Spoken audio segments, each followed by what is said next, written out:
पहले हम लोग पुनरावलोकन कर लेते हैं 15वें श्लोक का। हे सूत गोस्वामी, जिनके चरण कमलों का अच्छी प्रकार से आश्रय लेकर अच्छे से भक्ति करके मुनिजन शांति के घर बन जाते हैं, जो उनका स्मरण करता है, संग में आता है, उसको तुरंत ही मुक्त करने वाले होते हैं और गंगा जी का जल बहुत लंबे समय तक स्पर्श करने से शुद्ध करता है।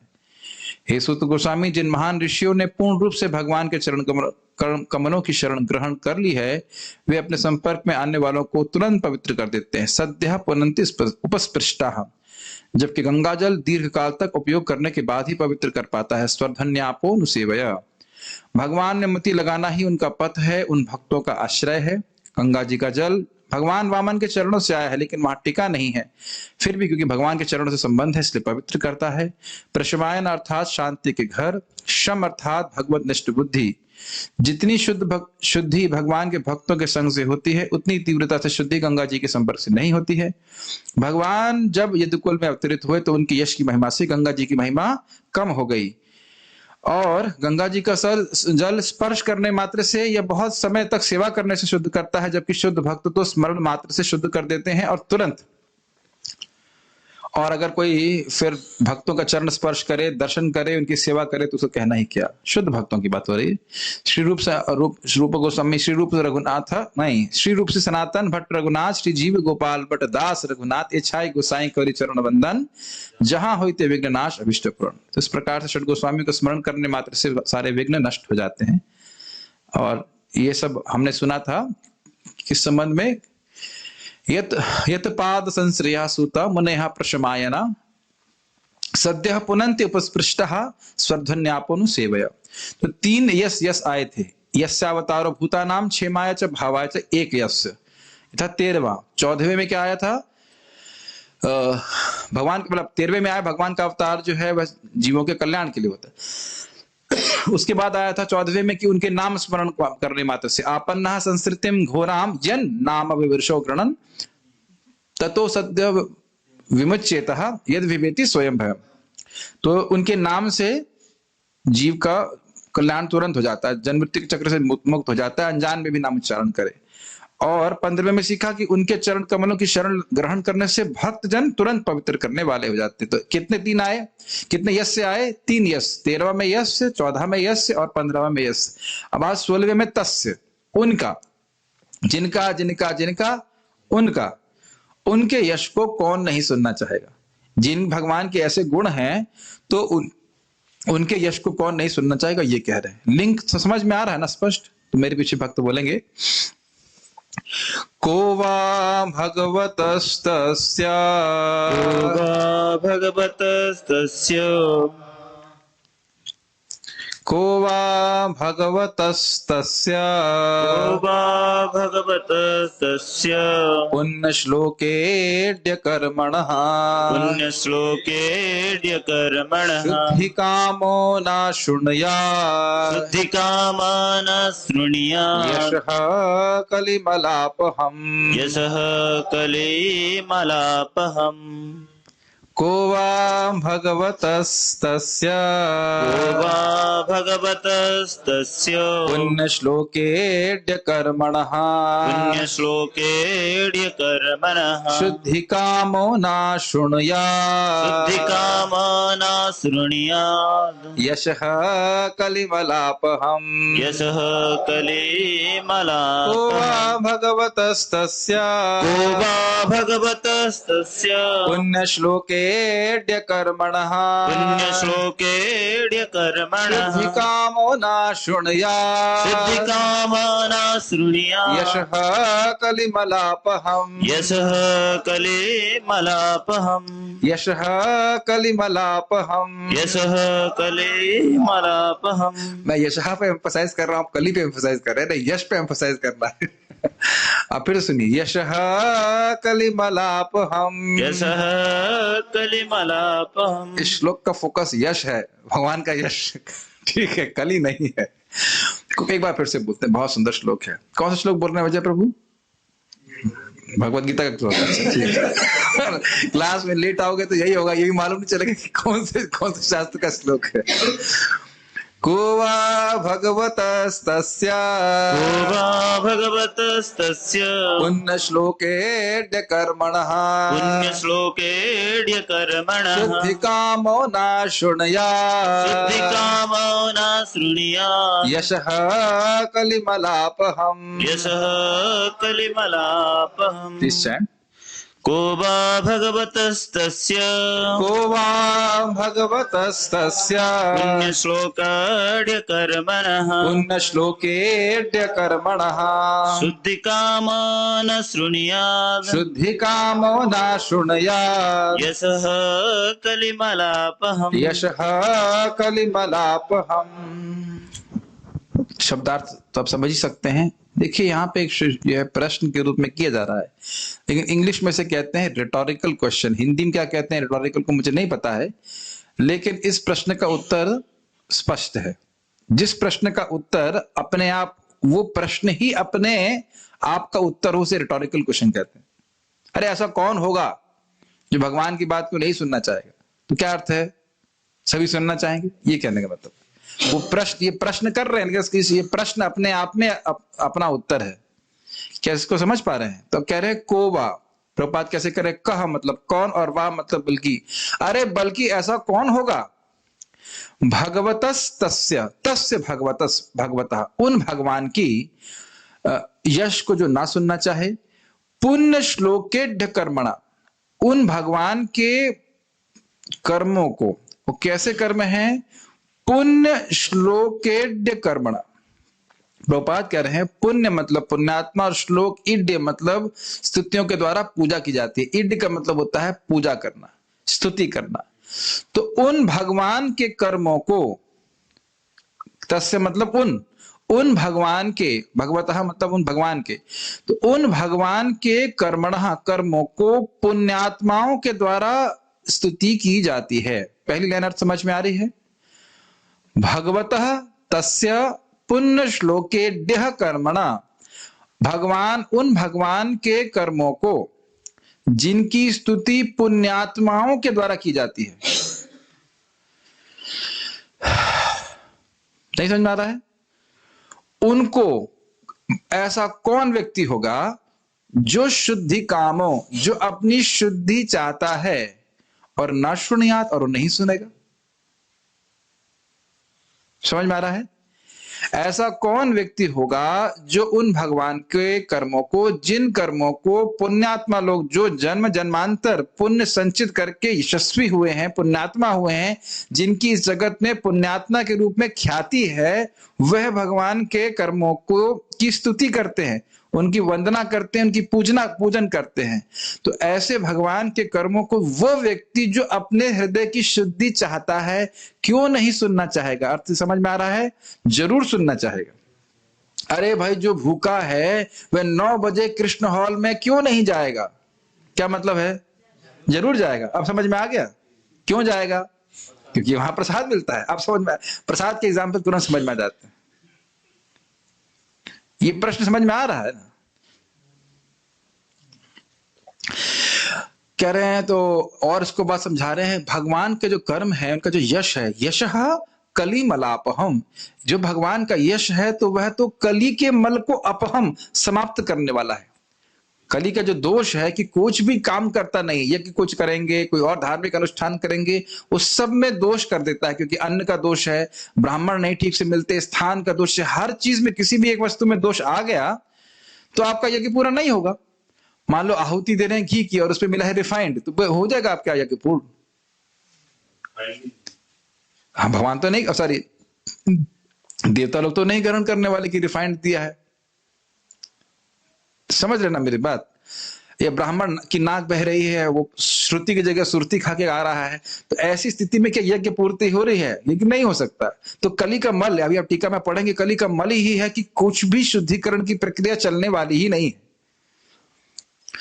तो लेकिन भगवान का यश ऐसा है कि भगवान का यश इस कली के मल को भी ध्वंस करने वाला है। पूरी तरह से जीव शुद्ध हो जाता है। श्लोक का अर्थ समझ में आ रहा है? उद्धव प्रभु समझ में आ रहा है? ऐसा कौन व्यक्ति होगा जो हृदय की शुद्धि चाहता है और वह भगवान के उन कर्मों को नहीं सुनेगा, उन लीलाओं को नहीं सुनेगा, जिनकी स्तुति तो पुण्यात्मा लोग भी करते हैं। और भगवान का यश कैसा है?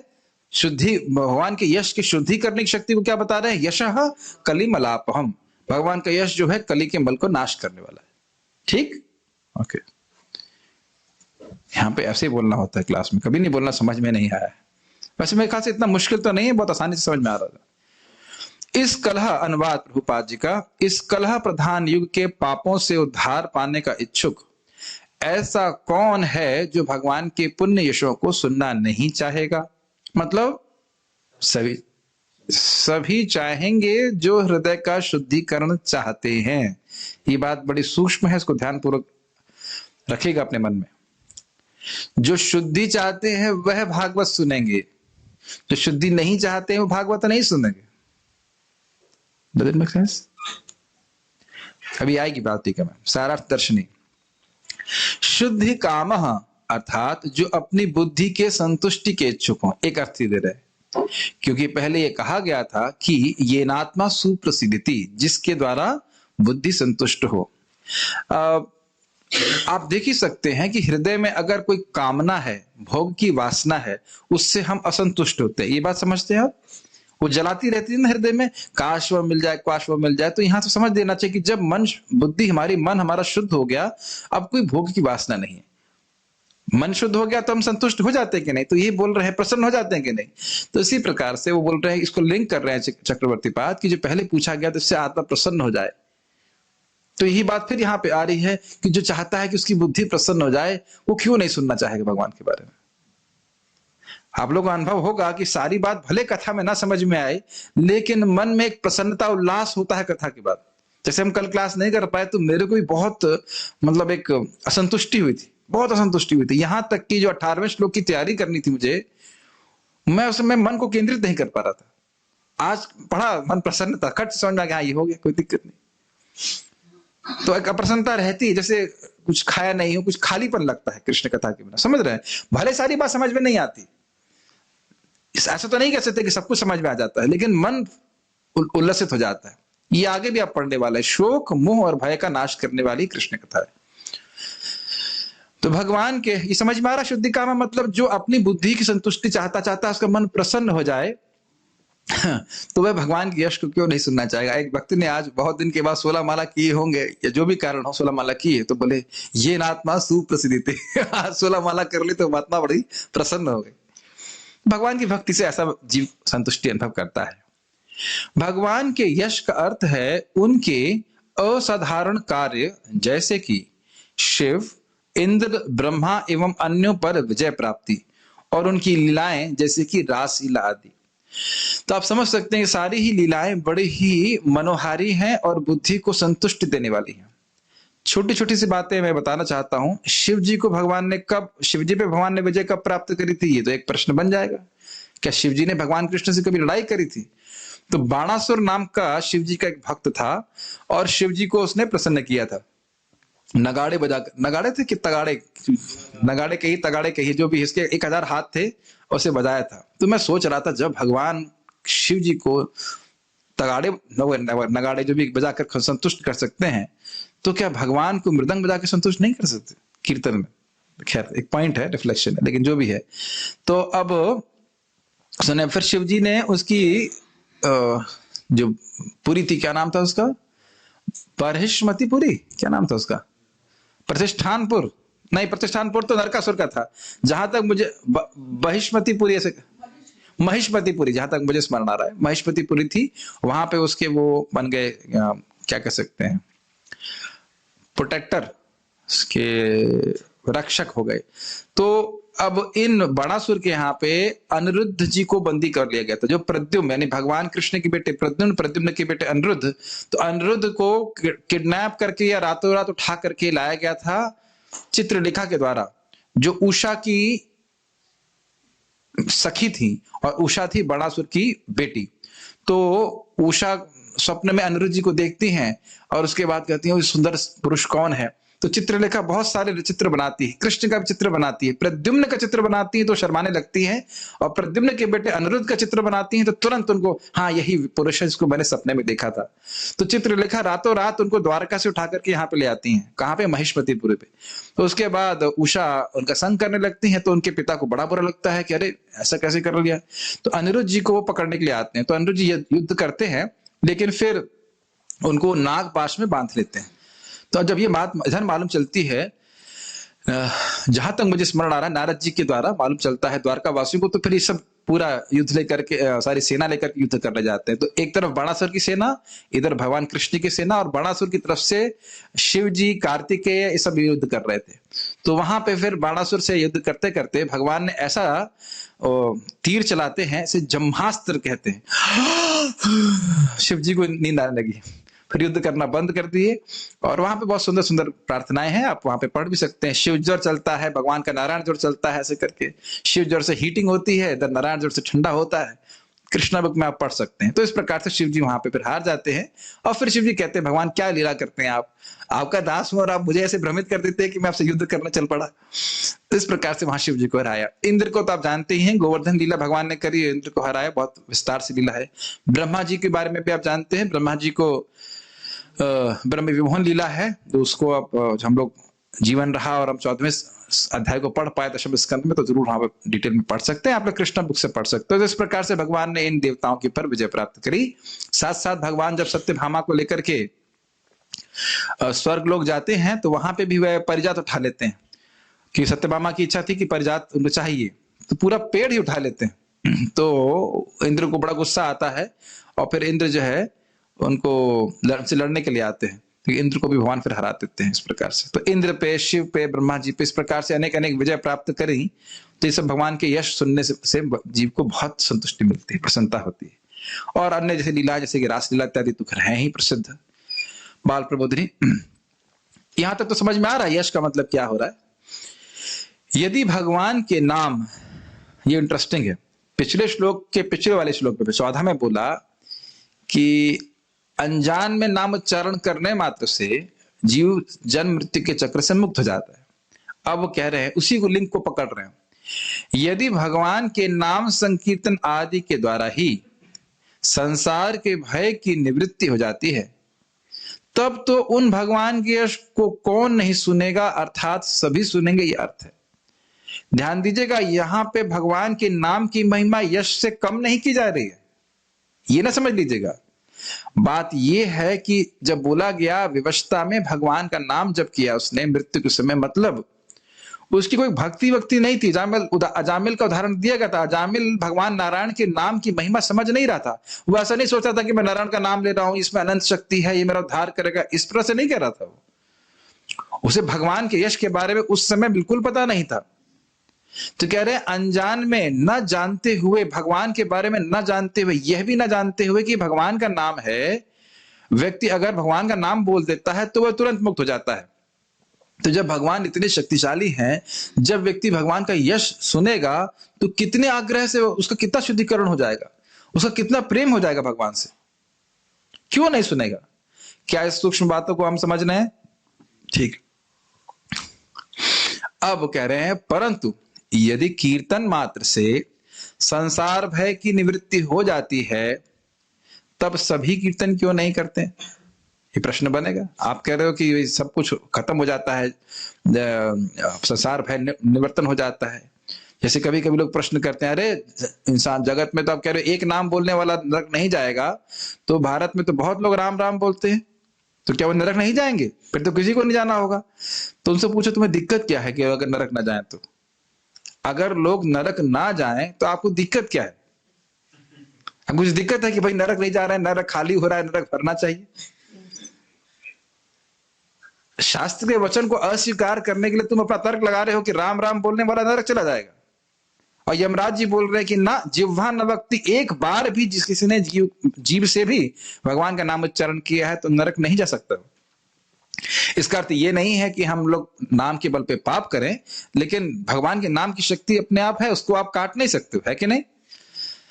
खैर, बात यहां पे हो रही है कि सभी कीर्तन क्यों नहीं करते हैं। यदि यह प्रश्न हो तो उस पर कह रहे हैं कि अनेक जन्मों के अनुष्ठान के बिना, अनुष्ठान का मतलब होता है कोई आप कार्य करते हो, कुछ कोई पुण्य कर्म करते हैं, उसे अनुष्ठान कहते हैं। भगवत यश का श्रवण कीर्तन आदि दुर्लभ है, और इसको सूचित करने के लिए भगवान की विशेषता बता रहे हैं पुण्य श्लोके ढकर्मणा शब्द से। ये समझ में आ रहा है? कह रहे हैं कि कई कई जन्मों के पुण्यों के बाद व्यक्ति को श्रवण कीर्तन का सौभाग्य प्राप्त होता है भगवान के बारे में, और अपने जीवन से व्यक्ति को समझ ही लेना चाहिए। तो हमें तो कुछ हवा भी नहीं थी भगवान के बारे में, और एकदम से आंधी चालू कर दी भगवान ने। कृष्ण कथा, कृष्ण पुस्तकें, भगवान के दर्शन, नाम जप, सब कुछ भक्तों की कृपा भी है। कुछ पहले का कुछ किया रहा होगा तभी तो आकर्षण है, नहीं तो बहुत से लोग संपर्क में आने के बाद भी उनका मन नहीं ठहर पाता है कृष्ण कथा, कृष्ण नाम में, है कि नहीं? तो ये बात बोल रहे हैं कि कई कई जन्मों के पुण्य अनुष्ठान के बाद व्यक्ति को श्रवण कीर्तन करने का मौका मिलता है। और नहीं विश्वास है तो कुंभ मेला में आप देख ही सकते हैं कितने लोग जट्ठे के जट्ठे बोलते, क्या बोलते हैं, जट्ठे बोलते हैं ना, समूह का समूह, जत्थे के जत्थे, हाँ जत्थे के जत्थे लोग इधर ये कर रहे हैं, वो कर रहे हैं, ये काम कर रहे हैं, वो कर रहे हैं। इनको हरे कृष्णा करो तो वो नहीं करेंगे, ये भागवत पढ़िए तो वह सब उसमें कोई रुचि नहीं होगी।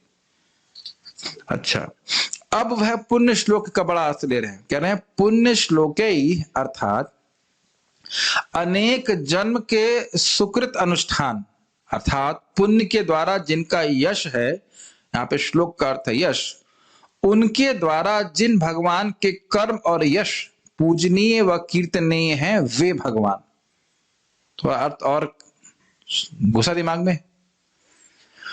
पुण्य श्लोकेड्य कर्मणा का अर्थ यह है कि पहले समझिए पुण्य श्लोक का अर्थ क्या कर रहे हैं। कह रहे हैं कि जो लोग स्वयं यशस्वी हैं पहले के किए गए कर्मों, पुण्य कर्मों के द्वारा। हिंदी नहीं समझ में आ रही है मेरी? जिन्होंने पिछले जन्म में इतने पुण्य किए हैं कि जो स्वयं ही जगत इस जीवन में बहुत यशस्वी है, बहुत अच्छे हैं, उनके द्वारा भगवान के कर्म और यश पूजनीय हैं। ईडी मतलब होता है पूजनीय। तो समझ लेना चाहिए ना कि भगवान कितने महान हैं। क्या इस बात के अर्थ को हम भक्त लोग समझ पा रहे हैं? It's very amazing, is it not? जो बहुत महान व्यक्ति है, जिसका यश अन्य लोग गा कर सोचते हैं कि हम महान हो रहे हैं, वह भगवान का यश गा रहा है। जैसे पृथु महाराज भगवान के अवतार हैं, तो जब उनका यश ऋषिगण गा रहे हैं तो क्या कहते हैं, अरे क्या भगवान विष्णु का यश नहीं है जो आप मेरा यश गा रहे हो? और जब वो भगवान विष्णु को देखते हैं तो कहते हैं भगवान मुझे 10,000 कान दे दीजिए ताकि मैं आपके यश का श्रवण कर सकूं। तो एक महान अवतार है, भगवान के अवतार हैं, लेकिन वह भी भगवान की कीर्ति सुनना चाहते हैं। क्या आप समझ में आ रहा है? जो महान महान लोग हैं वह किनकी पूजा कर रहे हैं, उनको देख करके उनके, तो फिर हमारे जैसे लोग जो बिल्कुल कोई यश नहीं है, हम क्यों ना भगवान की सेवा करेंगे? बताइए। जब महान लोग सेवा कर रहे हैं, उनका पूजन कर रहे हैं, तो हमें भी करना चाहिए। जैसे बोला गया है आगे 11वें स्कंद में, कोनु राजन इंद्रियवान मुकुंद चरणाम्बुजम न भजेत सर्वतो मृत्यु उपास्य मरोत्तमय। कोवा, सेम चीज, कोवा वहां पे था, यहाँ पे कोवा, वहां पे लगे कोनु, कोनु राजन इंद्रियवान, ऐसा हे राजन, ऐसा कौन होगा जो इंद्रियवान है, मतलब मनुष्य की इंद्रियां प्राप्त किया है, और मुकुंद चरणाम्बुजम, और भगवान मुकुंद के, जो भगवान बड़ी आसानी से मुक्ति देते हैं, उनके चरण कमलों का भजन नहीं करेगा। क्यों ऐसा कह रहे हो? कहते न भजेता, अगर भजन नहीं कर रहा है, न भजेता सर्वतो मृत्यु, हर जगह मृत्यु है कि नहीं? और फिर कह रहे उपास्य अमरोत्तमय, भगवान विष्णु के चरण कमल तो उन लोगों के द्वारा उपास्य हैं जो अमरों में भी उत्तम है, जैसे ब्रह्मा जी और शिव जी। आप समझ में आ रहा है बात? क्यों श्लोक कोट कर रहा हूं? सेम श्लोक दिख रहा है ना एक तरह से, कि भगवान की सेवा कौन नहीं करना चाहेगा, उनकी सेवा तो अमर लोग भी कर रहे हैं, अमर में उत्तम लोग कर रहे हैं। उसी प्रकार यहां कह रहे हैं जो पुण्यात्मा में सर्वश्रेष्ठ हैं, जिनका यश बहुत ज्यादा है, पुण्यों के कारण वह भगवान की सेवा कर रहे हैं, भगवान के यश और कर्मों को पूज रहे हैं, स्तुति कर रहे हैं, गा रहे हैं। तो ऐसा कौन व्यक्ति है जो नहीं करना चाहेगा? ठीक। परंतु अब मान लीजिए कोई ऑब्जेक्शन करे, ऑब्जेक्शन का आचार्यों का शैली बड़ी अच्छी है, प्रश्न उठाएंगे फिर उसका उत्तर खुद ही दे देंगे, फिर प्रश्न उठाएंगे फिर उत्तर देंगे। परंतु हम तो यह नहीं देख रहे हैं कि सभी भगवान का यश श्रवण कर रहे हो, तो आप यह कैसे कह सकते हैं कि ऐसा कौन होगा जो भगवान के यश को नहीं सुनना चाहेगा? यदि यह शंका हो तो कह रहे हैं शुद्धि काम। समझ में आ गया? तो बहुत आसान है, हम यहां प्रत्यक्ष देख रहे हैं ना कि सब लोग तो भगवान के बारे में नहीं श्रवण कर रहे हैं, तो प्रश्न बनेगा, आप कह रहे हो कि कौन नहीं सुनेगा, और हम तो नहीं देख रहे सब लोग सुनेंगे, तो किस पे कह रहे हैं? शुद्धि काम। अर्थात जो व्यक्ति अपने अंतःकरण की विशुद्धि की इच्छा रखता है वह भगवान के यश को क्यों नहीं सुनेगा? अब स्वाभाविक सी बात है कि हर व्यक्ति तो अपने हृदय को साफ नहीं करना चाहता है, लेकिन जो व्यक्ति हृदय को साफ करना चाहता है वो क्यों नहीं सुनेगा? इतनी बढ़िया वस्तु है। Does it make sense? Yes. अर्थात अवश्य ही सुनेगा, और जो नहीं सुनेगा इसका मतलब क्या है? इसका मतलब है कि हृदय को शुद्ध नहीं करना चाहता। नाम जप कोई नहीं कर रहा है मतलब हृदय को शुद्ध नहीं करना चाहता। बहुत इजी है। परंतु भगवान के यश से किस प्रकार विशुद्धि होती है? कैसे भगवान का यश शुद्ध कर देता है? यदि यह अपेक्षा हो या आप ये पूछना चाहते हो तो कह रहे हैं कि कली मलापहम, अर्थात कलयुग में यथावत यज्ञ अनुष्ठान आदि करने की किसी की शक्ति नहीं होती है। यही कलयुग का मल है, परंतु भगवान का यश सर्व दोष निवर्तक है, ये अर्थ है। कली मलापहम अर्थ समझ में आ गया? कलयुग में कुछ भी चलने वाला नहीं है। हरेर नाम हरेर नामेव केवलम कलौ नास्तेव नास्तेव नास्तेव गतिरथा। ना तो वर्णाश्रम चलने वाला है, ना अष्टांग योग चलने वाला है, और ना ज्ञान योग चलने वाला। कुछ नहीं चलने वाला, कुछ भी नहीं चलने वाला। सब जगह आप देखेंगे जो शास्त्र में लिखा है उससे कहीं नीचे ही गिर जाते हैं हम लोग। गिरने का मतलब समझ रहे ना, एक हाइट स्टैंडर्ड लगा दे, यहां तक जंप करो, वो जंप करने का सामर्थ्य ही नहीं, वहां तक पहुंचने का सामर्थ्य नहीं किसी का, ना ब्रह्मचारी, न गृहस्थ, न वानप्रस्थ, न संन्यास। तो क्या चलेगा केवल कलयुग में? भगवान का नाम, भगवान का यश, भगवान की कथा, ये है। तो अब कलयुग में पहली बात यह कि लोग, स्वाभाविक सी बात है कि लोग शुद्ध होना ही नहीं चाहते। शुद्ध होना छोड़ दीजिए, शुद्धि का अर्थ क्या है यह भी नहीं जानते। जानते हैं? हमसे कई बार पूछते हैं ब्रह्मचारी का मतलब क्या होता है, तो ब्रह्मचर्य का मतलब ही नहीं लड़के को पता है तो फिर कैसे ब्रह्मचर्य का कुछ पालन कर सकेगा? बहुत मुश्किल है। और सब जगह सारा कुछ गंदगी है, उस पर व्याख्या करने की हमें आवश्यकता ही नहीं है। और इसमें अगर केवल चलेगा तो बस केवल दो चीजें, कृष्ण कथा और कृष्ण का नाम, भगवान की भक्ति, श्रवण कीर्तन के प्रोसेस के द्वारा, प्रक्रिया के द्वारा जीव पूरी तरह से शुद्ध हो जाएगा। श्लोक समझ में आ रहा होगा? प्रभुपाद जी का तात्पर्य देखते हैं। कलयुग अपने कलह प्रधान लक्षणों के कारण अत्यंत निकृष्ट युग है, मतलब हर जगह झगड़ा होता है। यह पापाचारों से इस प्रकार परिपूरित है कि थोड़ी सी नासमझी से बड़ी भारी लड़ाई हो जाती है। इसकी तो व्याख्या करने की आवश्यकता ही नहीं है, हर जगह देखा जाता है। छोटी छोटी बात पे लोग इवन लोगों का हत्या भी कर देते हैं, है कि नहीं? जो भगवत भक्ति में लगे हैं, जिन्हें आत्मश्लाघा की कोई इच्छा नहीं है। आत्मश्लाघा मतलब आत्म प्रशंसा। और जो कर्मों के फल तथा शुष्क दार्शनिक चिंतन से मुक्त हैं, वे ही इस जटिल युग के बंधन से छूट सकते हैं। इनका अर्थ क्या है? कर्मों का फल होता है मतलब सकाम कर्म, कर्म कांड में नहीं लगे हैं भक्त लोग, उसमें कोई श्रद्धा नहीं है। शुष्क दार्शनिक चिंतन मतलब मैं आत्मा हूं, आत्मा कैसे हूं, चलो आत्मा तो समझ में आती बात, लेकिन भगवान कौन है, भगवान निराकार है, निर्विशेष ब्रह्म का ध्यान करो, ये सब शुष्क दार्शनिक चिंतन है, सूखा चिंतन है, इससे कोई दम नहीं है। तो इन सब चीजों में भगवान के भक्त लोग नहीं लगते हैं। ज्ञान कर्मादि अनावृतम, उसमें नहीं, वो सब साधन वाधन नहीं, वो सब साधन नहीं करते, ठीक है। तो जब उस साधन को छोड़ रहे हैं, छोड़ा हुआ है, तभी तो भक्ति के लिए समय मिल रहा है। और वे ही इस जटिल युग के बंधन से छूट सकते हैं, कलयुग के बंधन से छूट सकते हैं, क्योंकि भगवान प्रॉपर प्रोसेस में लगते हैं। वो है भगवान के नाम रूप गुण लीला आदि के कीर्तन श्रवण इत्यादि। जनता के नेता शांति तथा मैत्री से रहने के लिए उत्सुक तो हैं, किंतु उन्हें भगवान की महिमा के श्रवण की सरल विधि के बारे में कोई जानकारी नहीं है। इससे पहले कि हम आगे जाएं, थोड़ा इस पे मनन कीजिए। किसी एक नेता के आप बारे में सोच सकते हैं, हम किसी का नाम नहीं रख रहे, लेकिन जरा उनका अगर आप चित्त में लेके आए, वैसे तो भगवान को चित्त में लाना चाहिए, लेकिन अगर आप किसी भी एक नेता पर विश्वास करते हैं तो जरा उनसे पूछिए कि क्या वो जानते हैं कि हृदय का शुद्धिकरण का मतलब क्या है और साधन क्या है। एक भी नेता को पहली बात तो ये पता ही नहीं कि हृदय का शुद्धिकरण का मतलब क्या है, और कैसे वो हृदय का शुद्धिकरण होगा उस पे कोई क्या कह सकते हैं, बल नहीं दिया जा रहा है। जितने आग्रह से, जितना पैसा खर्च करके ये कोरोना इत्यादि बीमारी को दूर करने का प्रयास किया जा रहा है, क्या उतने ही बल से, उतने ही प्रयास से भागवतम का प्रचार किया जा रहा है? उत्तर होगा नहीं होगा। क्या गीता का बोला गीता पढ़ना ही पड़ेगा, गीता पढ़ना ही पड़ेगा? जैसे कोई व्यक्ति घर के बाहर निकले उसके पास एक गीता जरूर होनी चाहिए, ऐसा तो कुछ नहीं बोल रहे ना, ऐसा तो नहीं बोल रहे ना। मास्क नहीं लगेगा तो 500 रुपए फाइन कर देंगे, गीता हो या नहीं हो तो कोई मतलब नहीं। आप बार बार नहीं बोलना चाहता हूं, लेकिन पहले भी हम बोल चुके हैं कि कोरोना में सबसे पहले क्या खोला था? भगवत गीता की स्टॉल, है ना। सबसे एंड में खुली है गीता की स्टॉल, मंदिर सबसे एंड में खुले हैं और शराब के ठेके सबसे पहले खुले हैं। तो बताइए कहां हो गया शुद्धिकरण? वो चीज जो व्यक्ति को नरक लेके जाने वाली, उसको सबसे पहले खोले। भाई नरक को लोग, कुछ लोग जाना चाहते हैं, उनका रास्ता बंद नहीं होना चाहिए। खोलो खोलो खोलो, तुरंत खोलो, है ना। भाई वो लोग जाना चाहते हैं, रोकना नहीं चाहिए ना उनको। लेकिन भगवान की भक्ति कोई करे, कोई नाम जब करे, तो उस संबंध में व्यक्ति कुछ भी बिल्कुल उसको रोका जाएगा। क्या करोगे ये जब करके, क्या फायदा होगा गीता पढ़ करके, ऐसा बोलते हैं।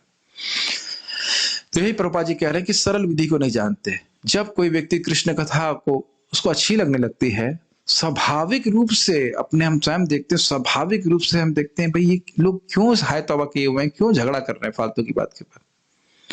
लेकिन जब तक कोई कृष्ण कथा का सदन नहीं करता है, वो झगड़ा करेगा ही।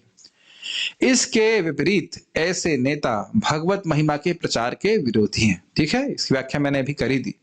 दूसरे शब्दों में, मूर्ख नेता भगवान के अस्तित्व को ही नकारना चाहते हैं। धर्मनिरपेक्ष राज्य के नाम पर ऐसे नेता प्रतिवर्ष नई नई योजनाएं बनाते हैं, किंतु भगवान की प्रकृति की दुर्लंघ जटिलताओं के कारण उन्नति की ये सारी योजनाएं निरंतर विफल होती रहती हैं। उनके पास यह देख पाने की दृष्टि ही नहीं है कि शांति तथा मैत्री के उनके सारे प्रयास विफल हो रहे हैं। अमेजिंग बात है श्रील प्रभुपाद जी की। प्रभुपाद जी के समय से ही पंचवर्षीय योजनाएं शुरू हो गई थी। मैं समझता हूँ स्वतंत्रता से के तुरंत ही बाद 51 से शुरू हो रही है, चल रहा है। इतने सारे योजनाएं बनाई हैं। कितनी योजनाएं हो गई? 51 से लेकर 2000 तक कम से 10 योजना तो वहां हो गई, और ये 2020 चल रहा, 10 और 4 14 पंचवर्षीय योजनाएं हो गई हैं। क्या लोग सुखी हो गए उससे? अभी तो लोगों को दुखी करने की योजना बना रही है। वास्तविकता बात अगर ये देखें तो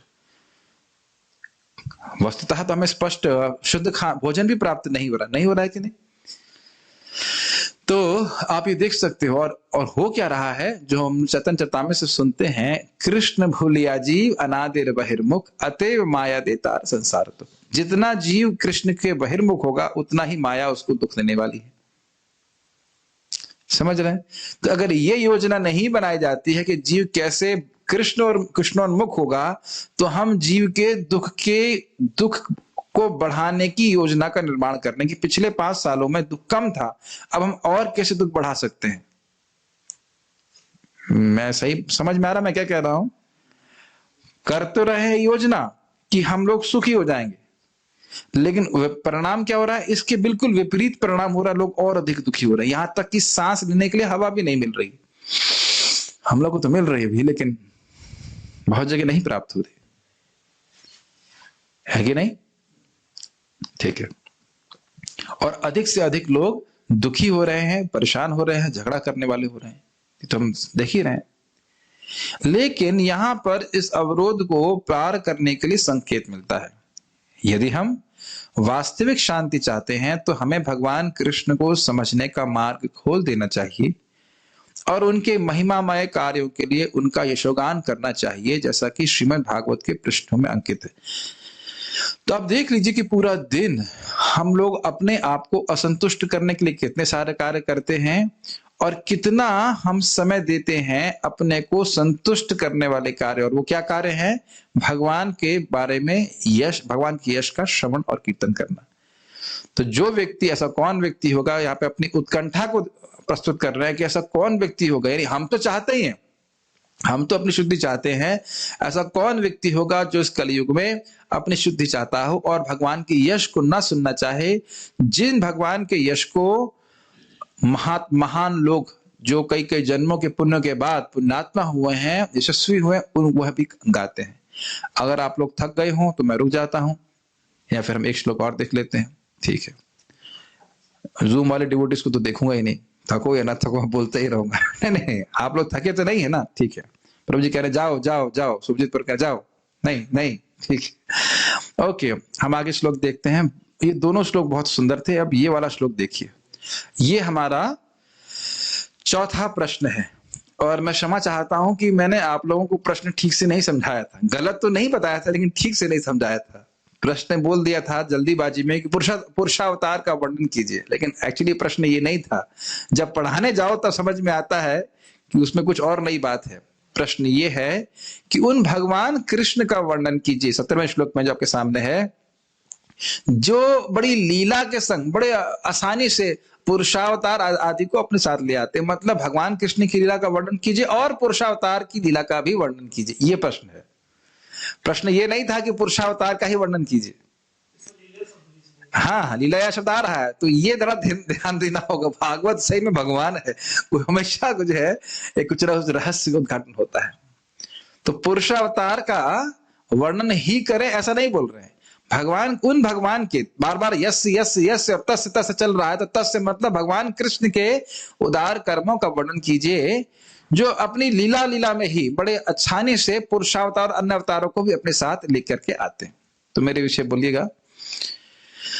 तस्य कर्माण्य उदाराणि, तस्य कर्माण्य उदाराणि, परिगीतानि सूरिभिः, परिगीतानि सूरिभिः, ब्रूहि नः श्रद्धधानानां, ब्रूहि नः श्रद्धधानानां, लीलया ददतः कलाः, लीलया ददतः कलाः। तस्य कर्माण्यदाराणि, तस्य कर्माण्य उदाराणि, परिगीतानि सूरिभिः, परिगीतानि सूरिभिः, ब्रूहि नः श्रद्धदानानां, ब्रूहि नः श्रद्धधानानां, लीलया ददतः कलाः, लीलया ददतः कलाः। तस्य कर्माण्यदाराणि, तस्य कर्माण्य उदाराणि, परिगीतानि सूरिभिः, परिगीतानि सूरिभिः, ब्रूहि नः श्रद्धधानानां, ब्रूहि नः श्रद्धधानानां, लीलया ददतः कलाः। लीलया ददतः कलाः। शब्दार्थ बड़ा आसान है। तस्य मतलब उनके, कर्माणि मतलब उनके कर्म, उदाराणि जो बहुत उदार हैं। भगवान श्री कृष्ण के कर्म बड़े ही उदार हैं। उदार का अर्थ अलग अलग दिया गया है, उसको हम टीका में पढ़ेंगे, लेकिन उदार का मतलब होता है ना, उदार का मतलब होता है कंपैशन भी कह सकते हैं। उदार, हाँ, उदार का मतलब होता है कि दया, हाँ, दयावान, कृपामय, देने की प्रवृत्ति वाला। और परिगीतानि सूरभि, परि मतलब बहुत अच्छी तरह से, क्या परिभावित, परिगीत मतलब बहुत प्रकृष्ट रूप से, बहुत अच्छी प्रकार से गाया जाता है। गीतानी मतलब गाया जाता है। किन के द्वारा? सूरभि, यानी नारद आदि भी, नारद इत्यादि के द्वारा, शिव जी, नारद जी, ब्रह्मा जी के द्वारा भगवान के कर्म को गाया जाता है। जैसे पिछले श्लोक में बोल रहे थे पुण्य श्लोकेड्य कर्मणः, तो यहां बोल रहे हैं वही भगवान के कर्म बड़े उदार हैं। उदार का अर्थ है परमानंद देने वाले, आनंद देने वाले। पात्र अपात्र को नहीं देखते, जो भी सुनता है उसको पुरुषार्थ की सिद्धि देने वाले हैं। इस प्रकार से उदार हैं। तो कह रहे हैं ब्रूहि, ब्रूहि मतलब कृपा करके हमसे कहिए। नह मतलब हमसे, ब्रूहि नह हमसे कहिए। क्यों कहें आपसे? तो कह रहे हैं श्रद्धानानां, हमारी बहुत श्रद्धा है, हमारी श्रवण की बहुत उत्सुकता है। फिर कह रहे हैं वो भगवान तो लीलया ददतः कला, कला का अर्थ हो गया भगवान के अंश, पुरुष अवतार और अन्य अवतार, उनको भगवान अपनी लीला से, लीला लीला में यानी अपनी इच्छा मात्र से ददतः मतलब धारण करते हैं। रुद्र भगवान उनके अवतार हैं, ब्रह्मा जी अवतार हैं, मत्स्य कश्यप आदि अवतार है, पुरुषावतार है, वह सब भगवान कृष्ण बड़ी, कोई इसमें परिश्रम नहीं होता है, लीला में मतलब अनायास ही यथेच्छा अपनी इच्छा से ही बिना प्रयास के ही उन अवतारों को भगवान धारण कर लेते हैं। तो उन भगवान श्री कृष्ण के कर्म को हमें सुनाइए। आप सभी लोग हैं ना भागवतम क्लास में? ठीक। कभी कभी हमारी प्रोग्रामिंग हो गई है कि रोज एक ही श्लोक होगा बस लेकिन आज 2 होंगे, कल का तो है क्या ना तरीके से, तो आज तीसरा भी होना चाहिए, लेकिन तीसरे की मैंने तैयारी नहीं की है, तो इसलिए अभी बच गए आप लोग, दूसरा वाला ही तुम करके छोड़ देंगे। अनुवाद। उनके दिव्य कर्म अत्यंत उदार तथा अनुग्रहपूर्ण है और नारद जैसे महान विद्वान मुनि उनका गायन करते हैं। अतः कृपया हमें उनके अपने विविध अवतारों में संपन्न साहसिक लीलाओं के विषय में बताइए, क्योंकि हम सुनने के लिए उत्सुक हैं। तो भगवान कृष्ण के बारे में जानना चाहते हैं और पुरुषावतार आदि के बारे में भी जानना चाहते हैं। विविध अवतार में पुरुषावतार भी आ गया। श्री जीव गोस्वामी कृत क्रम संदर्भ। प्रभु जी अभी तक तो आप 1 ही 2 टीका लेते, तब 3 लेने लोगे। अरे 3 नहीं, अगर समय मिलेगा तो 6 भी ले लूंगा, लेकिन अभी हमारे पास समय नहीं है, केवल 2 ही 3 है पढ़ पाते।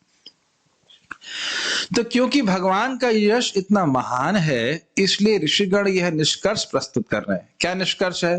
कि भगवान के बहुत कर्म उदार हैं, उनको सुनना चाहिए। आप बताइए हमको। भगवान कृष्ण के जन्म आदि कर्मों को कहिए, क्योंकि वे उदार अर्थात परमानंद देने वाले हैं। एक अर्थ आप यहाँ पे समझने वाले हैं। उदार का अर्थ क्या समझ रहे हैं आप? सुखी करने वाले, परमानंद देने वाले हैं। जैसे भगवान का नाम सुख देने वाला है, ऐसे भगवान की कथा भी हमको सुख देने वाली है।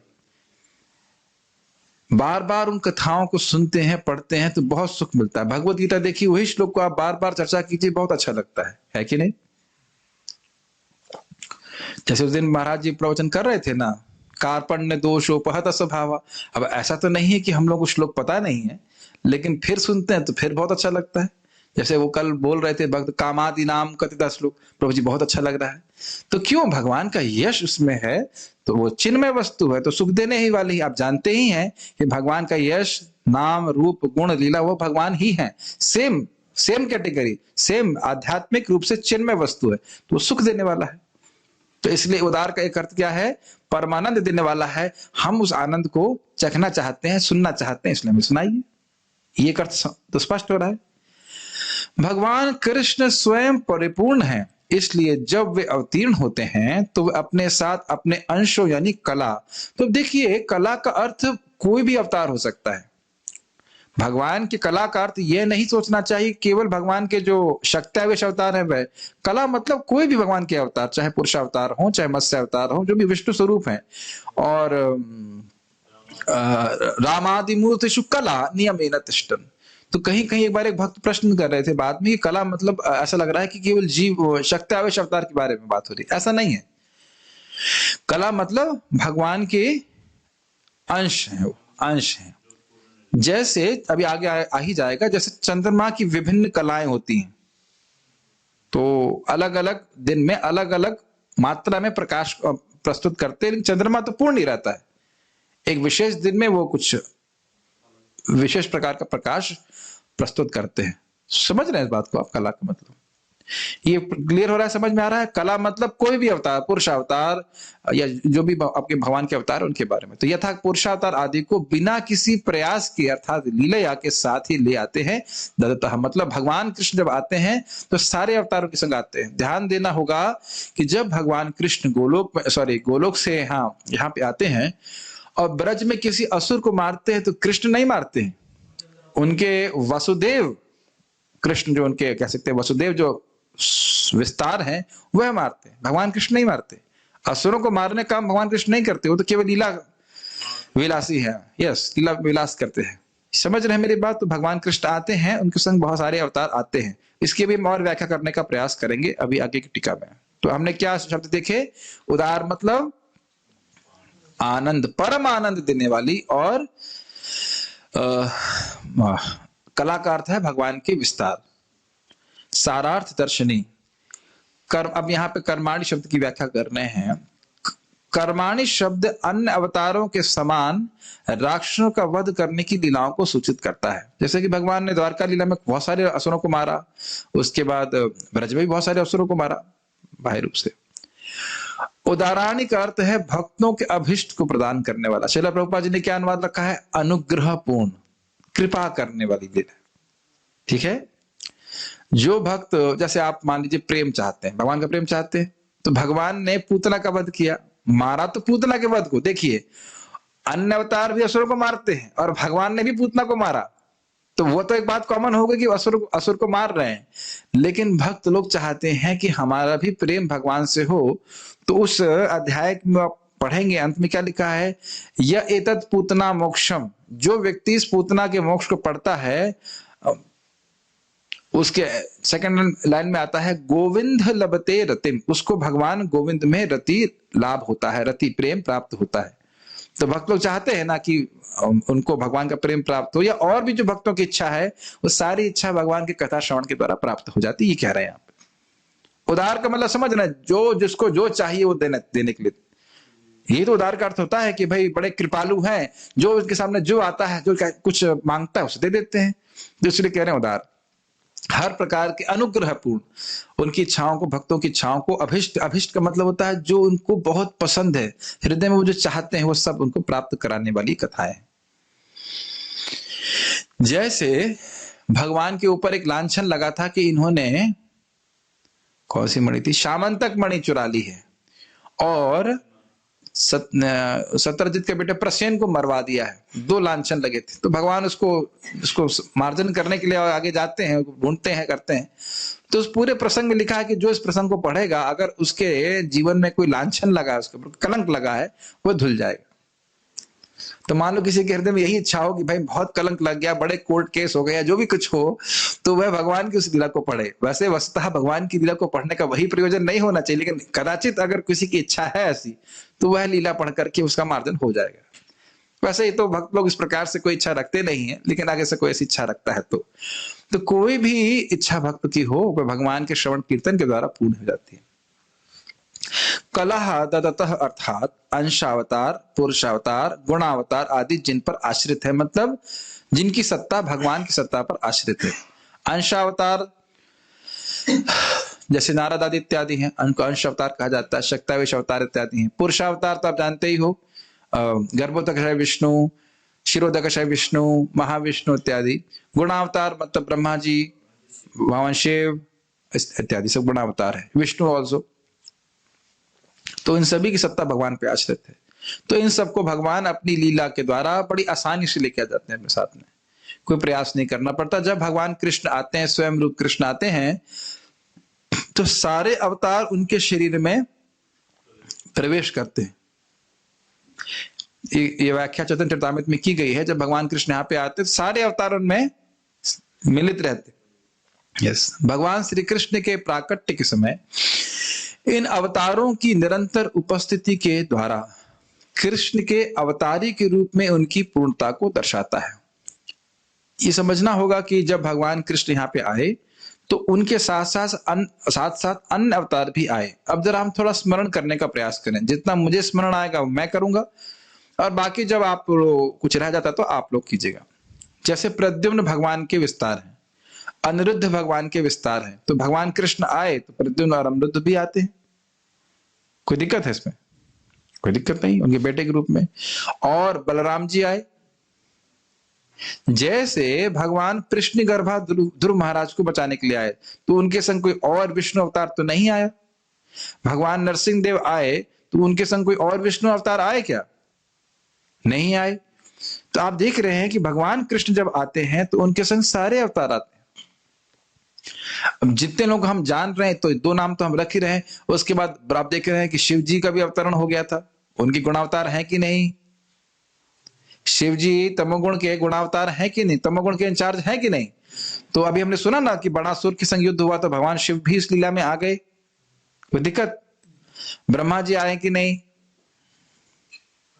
ब्रह्मा विमोहन लीला होती है। अच्छा, और नारद जी भी भगवान के शक्तावेश अवतार हैं, नारद जी आए कि नहीं? नारद जी तो भगवान की लीला में रहते ही हैं, प्राय मान के चलिए।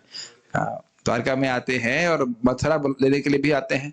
तो इतने तो मुझे याद आ रहे हैं, और बाकी आप लोग को याद आ रहा हो तो बता सकते हैं, किसी को और याद आ रहा हो तो कोई अवतार। प्रभु जी यहाँ याद करना तो ना होता है, क्लास में सुनना है और सब झाड़ देना है, याद तो ना करने के लिए आते हैं आप। तो अगर और कुछ याद आ रहा हो तो इस प्रकार से और भी, और पूरा यदुकुल तो था ही शायद भगवान के अवतार, तो नहीं कह सकते उनको, लेकिन वो भगवान से अभिन्न ही कहिए, भगवान के पार्षद हैं सारे। तो इस प्रकार से तो मेरी जितनी क्षमता है मुझे इतने अवतार याद आ रहे हैं, बाकी और तो याद नहीं आ रहा अभी। तो ये दिखाता है कि भगवान कृष्ण ही अवतारी हैं। अरे बलराम जी के तो स्रोत भगवान कृष्ण सीधे ही हैं, तो बलराम जी साथ में है तो फिर बाकी अवतार भी हैं, समझ लेना चाहिए। बाल प्रबोधनी, इस प्रकार अपने श्रवण की उत्सुकता को प्रकट करके भगवान के चरित्र को इस श्लोक से पूछ रहे हैं। किस प्रकार से श्रवण उत्सुकता प्रस्तुत करी? को वा भगवतस्तस्य, कौन ऐसा व्यक्ति जो नहीं सुनना चाहेगा? तो वहां उनने अपने श्रवण के औत्सुक्य को, कि मैं बहुत उत्सुकता है सुनने की, यह प्रस्तुत किया। अब वह यहाँ पे क्या कह रहे हैं? भगवान के चरित्र को पूछ रहे हैं कि भगवान के चरित्र को आप हमसे सुनाइए। तस्य अर्थात उन भगवान श्री कृष्ण के कर्मों को हमसे कहिए। तस्य कर्माणि उदाहरणी, मतलब भगवान श्री कृष्ण के कर्म बड़े उदार हैं, आनंद देने वाले हैं। हम श्रवण के अधिकारी हैं, इसको सूचित करने के लिए कह रहे हैं श्रद्धाना नाम। ये तो स्पष्ट है, हमारी बड़ी श्रद्धा है, हमारी बड़ी रुचि है कथा सुनने में, इसलिए हमको सुनाइए। ये हम पहले भी चर्चा कर चुके हैं, जिसकी कथा में रुचि नहीं है, श्रद्धा नहीं, उसको सुनाए, कथा सुनाने से कोई खास लाभ भी नहीं होता है और न कथा सुनाने की इच्छा होती। भगवत चरित्र को तो अब बड़ा सुंदर टीका कर रहे हैं, देखिए। भगवत चरित्र को तो आधुनिक व्यक्ति भी वर्णित करते हैं, आजकल के लड़के भी करते हैं, ऐसा कह सकते हैं, मान लीजिए। सूत गोस्वामी कह रहे हैं, परंतु उनके वाक्य तो प्रमाणिक नहीं होते हैं। यदि यह शंका हो तो इसका निवारण करते हुए कह रहे हैं कि परिगीतानि सूर्य भी। समझ में आई बात? सूर्य भी लोग, ऐसा मत सोचिए कि भगवान के यश को आजकल के लोग जो डायरी लेकर के भागवत पढ़ते हैं बस वही बोलते हैं, बांचते हैं, वही बोल रहे हैं। नहीं नहीं, नारद जी आदि महान महान ऋषिगण वह भी भगवान कृष्ण के यशों को बहुत अच्छी प्रकार से गाते हैं, खूब प्रचार करते हैं। प्रभुपाद ने शब्द लिखा है, इसका अर्थ लिखा है प्रचारित करते हैं। ऐसा नहीं कि आपस में दो लोग बोल करके संतुष्ट हो गए, नहीं, पूरे विश्व में प्रचार करते हैं। नारद जी भगवान कृष्ण के सामने हैं और कहते हैं, भगवान मैं आपसे वरदान चाहता हूं कि जो आपकी बाल लीलाओं को श्रवण करे उसको नींद आ जाए, नहीं, बाल लीलाओं को श्रवण करे उसे आपके प्रति वैसा ही प्रेम प्राप्त हो जो ब्रजवासियों को प्राप्त है। भगवान ने क्या कहा? मैं ये वरदान तुमको नहीं दे सकता। क्या ये बोला भगवान ने? नहीं, भगवान ने क्या कहा? तथास्तु। तब देख रहे हैं ना, नारद जी भगवान की यश की महिमा समझ रहे हैं ना, और चाहते हैं कि विश्व में क्या पूरे ब्रह्मांड में सबको ये कथाएं सुनने का मौका मिले। फिर बोले कि भगवान अनंत काल तक मैं आपकी कीर्ति का प्रचार सारे ब्रह्मांडों में करता रहूं। तब देख रहे हैं कि नारद जैसे महान महान व्यक्ति, महान भक्त, शुद्ध भक्त भगवान की कीर्ति का प्रचार करते ही रहना चाहते हैं। नारद वीणो जीवना सुधोर्मि निर्यासी माधुरी पूरा त्वं कृष्ण नाम कामं स्फुर मे रसने रसे न सदा। श्रील रूप गोस्वामी नामाष्टक में कहते हैं, नारद वीणो जीवन। हे भगवान, हे नाम प्रभु, आप नारद जी की वीणा के जीवन है। तो आप समझ रहे हैं, वीणा बज रही है तो वो लगातार हरे कृष्णा ही वो स्फुरित हो रहा है उसमें से। तो खैर कहा जा रहा है कि ऐसा नहीं सोचना चाहिए कि भगवान के यश को केवल आजकल के लड़के ही कुछ बोल रहे हो और अपने मनगढ़ंत तरीके से बोल दे रहे, ऐसा नहीं सोचिए। परिगीतानि सूर्य भी, सूर्यों के द्वारा, नारद मुनि दादी के द्वारा ये बहुत ही सम्यक रूप से गाया जाने वाला यश है, इसलिए ये प्रमाणिक है। स्पष्ट समझ में आ रहा है? आजकल के लड़के मतलब हाँ कह सकते हो हम लोग, लेकिन हम लोग जो लड़के हैं वह पुराने पूर्ववर्ती आचार्यों की बात को बोल रहे हैं। लेकिन अगर हम अपने मन से कुछ किसी के बारे में बोल रहे होते तो वह बात प्रमाणिक नहीं होती। जैसे कि आजकल भी लोग कृष्ण के बारे में अपने मन से भी कुछ बोल देते हैं, मैं कृष्ण हूं, मेरा जन्म मथुरा में हुआ, फिर मैं वहां से ब्रज में गया, अपने मन से कुछ कुछ बोलते रहते। जैसे कुछ लोग कहते हैं कृष्ण बहुत अच्छे अवतार थे तब तक जब तक उन्होंने गोपियों का संग नहीं किया, गोपियों का संग करके वो बिगड़ गए। तो अब ये इस प्रकार की व्याख्या जो करने वाले लोग आधुनिक लोग हैं, इनकी बात में कोई दम नहीं है। लेकिन नारद जी इस प्रकार के वक्ता नहीं है। नारद जी बड़े ही प्रामाणिक रूप से भगवान कृष्ण की लीला का वर्णन करते हैं। अरे वह तो साक्षात लीला को देखते हैं। कभी सोचिए, ब्रह्मा जी हर दिन भगवान कृष्ण की लीला को देखते हैं। थोड़ा विचार कीजिए, ब्रह्मा जी के हर दिन में एक बार भगवान की लीला होती है कि नहीं? हमको बहुत विस्तार लग रहा है, बहुत बड़ा लग रहा है, लेकिन ब्रह्मा जी के हिसाब से देखिए ना, ब्रह्मा जी के भगवान इतने प्रिय हैं, ब्रह्मा जी भगवान को इतने प्रिय है कि हर दिन भगवान लीला करते हैं। अब वो कैसे देखते होंगे वो तो समझना बड़ा मुश्किल है। नहीं, कैसे देखते होंगे मतलब भगवान की लीला को किस रेफरेंस फ्रेम में देखते होंगे समझना मुश्किल है, लेकिन करते तो हैं। हर दिन भगवान आते हैं।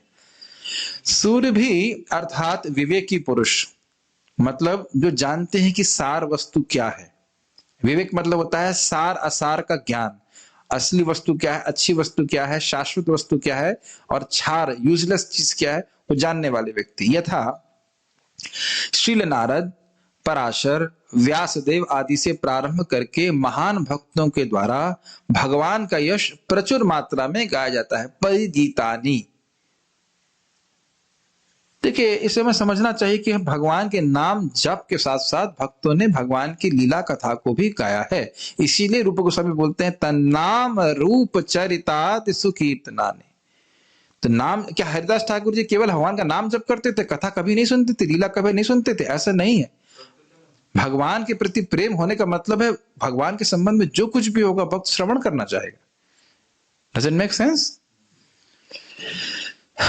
परंतु भगवान का यश सुनने में आपका इतना आग्रह क्यों है, ये तो आपको समझ में आ गया ना। पहली लाइन परिगीतानी, परिगीतानी मतलब बहुत उत्साह के संग जब पूर्ववर्ती आचार्यों ने किया है, नारद जी ने किया है, शिव जी कर रहे हैं, ब्रह्मा जी कर रहे हैं, पराशर मुनि कर रहे हैं, व्यासदेव कर रहे हैं, 18,000 श्लोक में भगवान के यश ही तो गाया है भागवत में। और अन्य शास्त्रों में भगवान का यश है, ऐसी बात तो नहीं कि भगवान का यश नहीं है इसमें। तो कह रहे हैं कि इतने मतलब महान लोगों ने गाया है, इसका मतलब है कि उनका यश बहुत विशेष है, तभी तो गाया है। व्यासदेव जी किसी गुणगान कर रहे हैं तो व्यक्ति कितना महान होगा, सोच लेना चाहिए ना। तो यही बात बोल रहा है। आप कह रहे हैं परंतु भगवान का यश सुनने में आपका इतना आग्रह क्यों है? आग्रह का मतलब होता है ईगरनेस। क्यों सुनना चाहते हो? यदि यह अपेक्षा हो तो कह रहे उदाहरण। अरे भाई आप चलो वो तो गा रहे हैं, सूर्य भी नारद आदि गा रहे हैं, आप क्यों इतना सुनना चाहते हो? अगर ये कहें कि आप क्यों सुनना चाहते हो तो कह रहे उदाहरणी, अर्थात योग्य अयोग्य विचार के बिना ही जो भी भगवान की कथा का श्रवण कीर्तन करते हैं उनको यह सभी प्रकार के पुरुषार्थ प्रदान करने वाली होती हैं। एक हमने उदाहरणी का अर्थ क्या सुना था? प्रेम कृष्ण प्रभु, आपका नाम प्रेम कृष्ण है? यस प्रभु। जीव गोस्वामी जी के द्वारा उदाहरणी का अर्थ क्या सुना था हमने? जीव गोस्वामी ये कौन है? इनकी टीका पढ़ी हमने आज। किसी और भक्त को याद है उदाहरणी का अर्थ क्या था? परम आनंद देने वाला। उसके बाद हमने यहाँ क्या सुना? उदाहरणी का मतलब हर पुरुषार्थ को देने वाला। परम आनंद कब प्राप्त होता है? जब भगवत प्रेम प्राप्त होता है। तो ऋषिगण भी भगवान का प्रेम चाहते हैं, तो इसलिए उनका आग्रह है। क्या लॉजिक समझ पा रहे हैं इस बात को? भगवान की कथा परम आनंद देने वाली, एक अर्थ ये सुना था। भगवान की कथा सारे पुरुषार्थों को जो भी भक्त चाहता है वह उसको पूर्ण करने वाली है। ठीक, तो शौनक आदि ऋषि अपनी बुद्धि की संतुष्टि चाहते हैं, शुद्धि कामो ये आत्मा सुप्रसिद्धि, चाहते हैं कि मन बड़ा प्रसन्न हो जाए। तो इसलिए स्वाभाविक सी बात है कि उनका कथा सुनने का औत्सुक्य होगा, उत्सुकता होगी। तो उदाहरणी शब्द से बोल रहे हैं कि भगवान की कथा बहुत अच्छी है। अरे भाई फिर चलिए कृष्ण हॉल में पहुंच जाते हैं। हाँ, कृष्ण हॉल में पहुंच जाते हैं। यस, अब समझ में आएगा मेरे को। अगर बहुत अच्छा फीस्ट हो और बहुत अच्छे स्वीट बनी हो तो आप बोलेंगे नहीं अरे इसको कोई क्यों नहीं खाना चाहेगा? इस रसगुल्ले को कोई क्यों नहीं खाना चाहेगा? दूध पकौड़े को क्यों नहीं खाना चाहेगा? क्यों? क्योंकि बड़ा आनंद देने वाला है, इसलिए। आप समझ में आ गया? अगर पूछा जाए कि भाई आप ये रसगुल्ला क्यों खा रहे हैं? अरे बड़ा मीठा है इसलिए खा रहे हैं, बड़ा अच्छा है।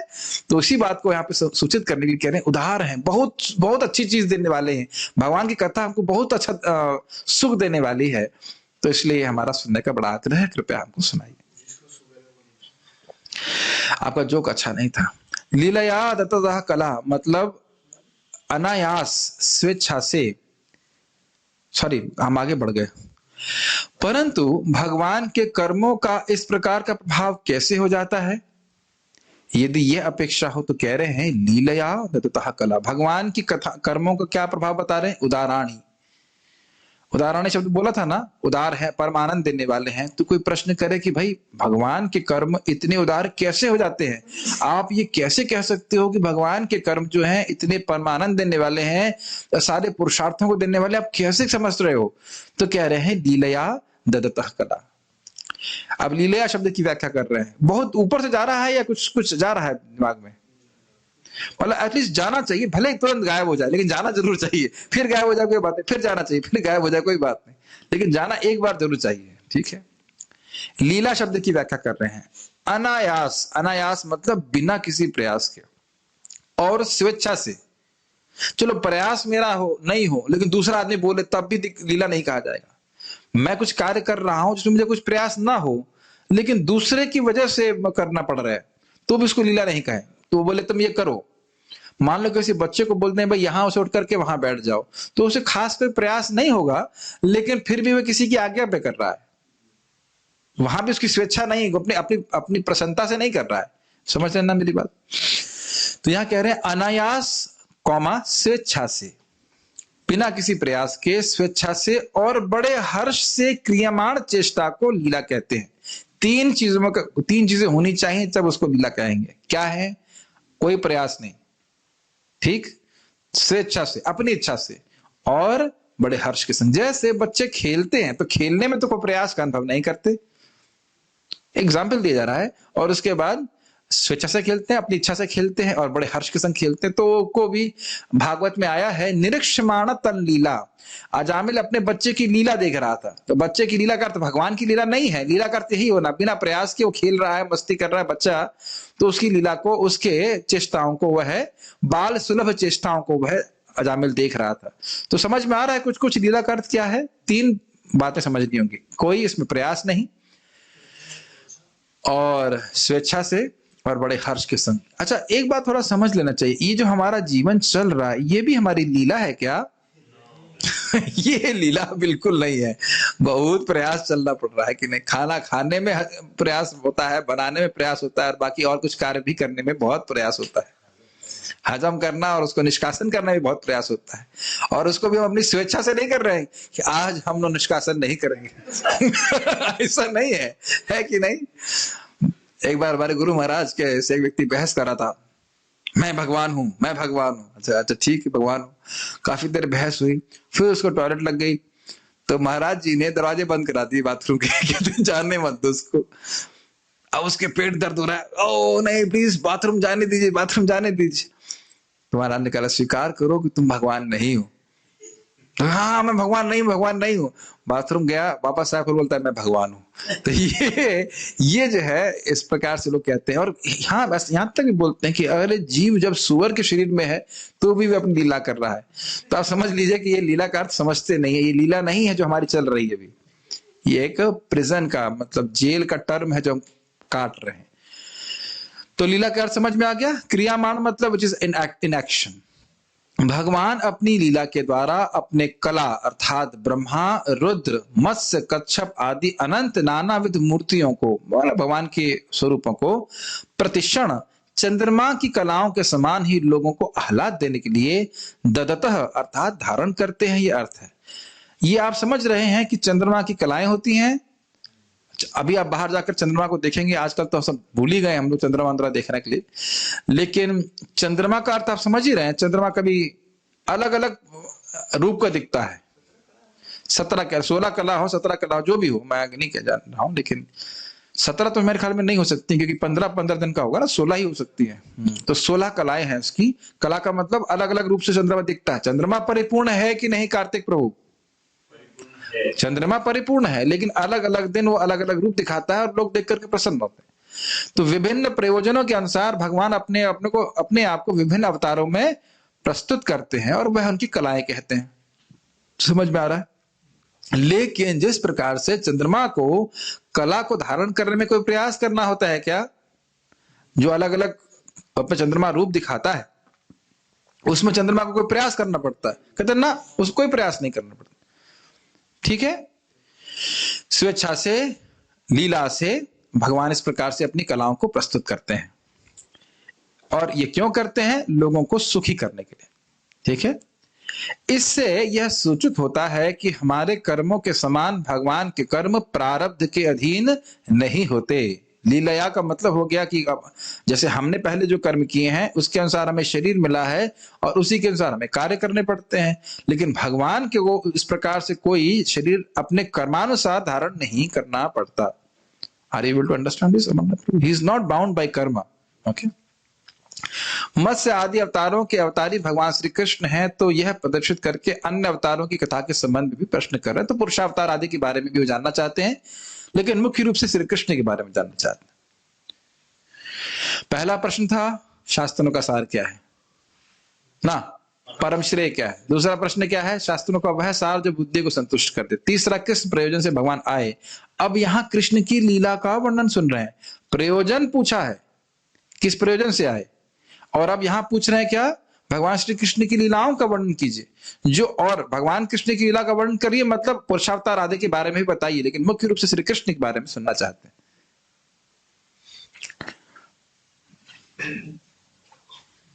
ओके, तात्पर्य प्रभुपाद जी का, भगवान कभी भी निष्क्रिय नहीं होते, जैसा कि कुछ अल्पज्ञ लोग सूचित करते हैं। ये प्रभुपाद जी क्यों कह रहे हैं? भगवान के क्या है? तस्य कर्माणि उदाराणि। कर्माणि शब्द बहुवचन में है कि नहीं? अरे एक वचन में होता तो भी अजीब सा लगता है। एक ही कर्म करते हैं क्या? एक कर्म तो जीव भी नहीं करता, बहुत सारे कर्म करता है कि नहीं?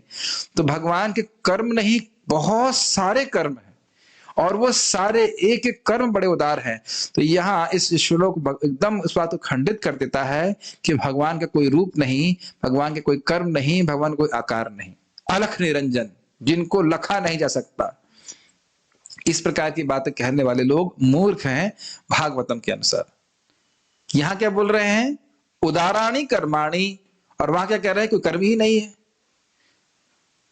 जैसे फिर कृष्ण हॉल में चलते, अरे प्रभु जी वो इंचार्ज है वहां के, हम को इंचार्ज नहीं, तो वहां फीस्ट चल रहा हो है ना कार्तिक प्रभु, और आप वहां टिकट काट रहे कर रहे हैं ना, टिकट काट रहे हैं, और कोई व्यक्ति अंदर जाके बोले अरे वहां तो कुछ है ही नहीं, तो आप क्या बोलेंगे? अरे मूर्ख, क्या मैं फालतू में टिकट काट रहा हूं यहाँ पे?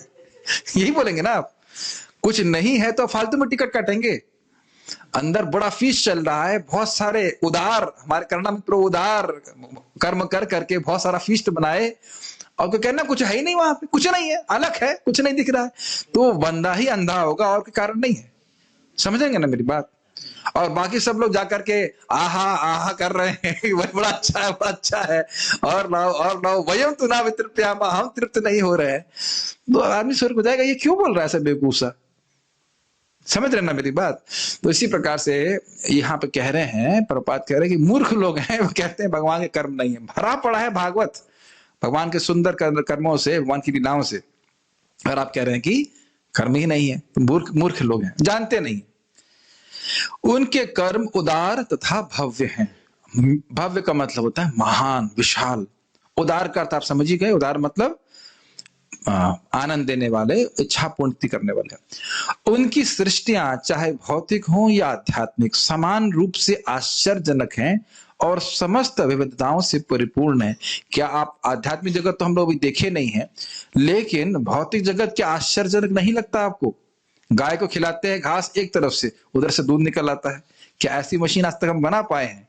अगर बना सकते तो बड़ा होता अच्छा, लेकिन ऐसा नहीं, बना नहीं सकेंगे, नहीं बना सकेंगे ना। और एक व्यक्ति पूछ रहा था कुछ की, अरे आध्यात्मिक जगत में दूध भी कैसे एक व्यक्ति है, तो वहां तो अनंत मात्रा में दूध है, तो वहां सभी दूध क्या व्यक्ति हैं ये।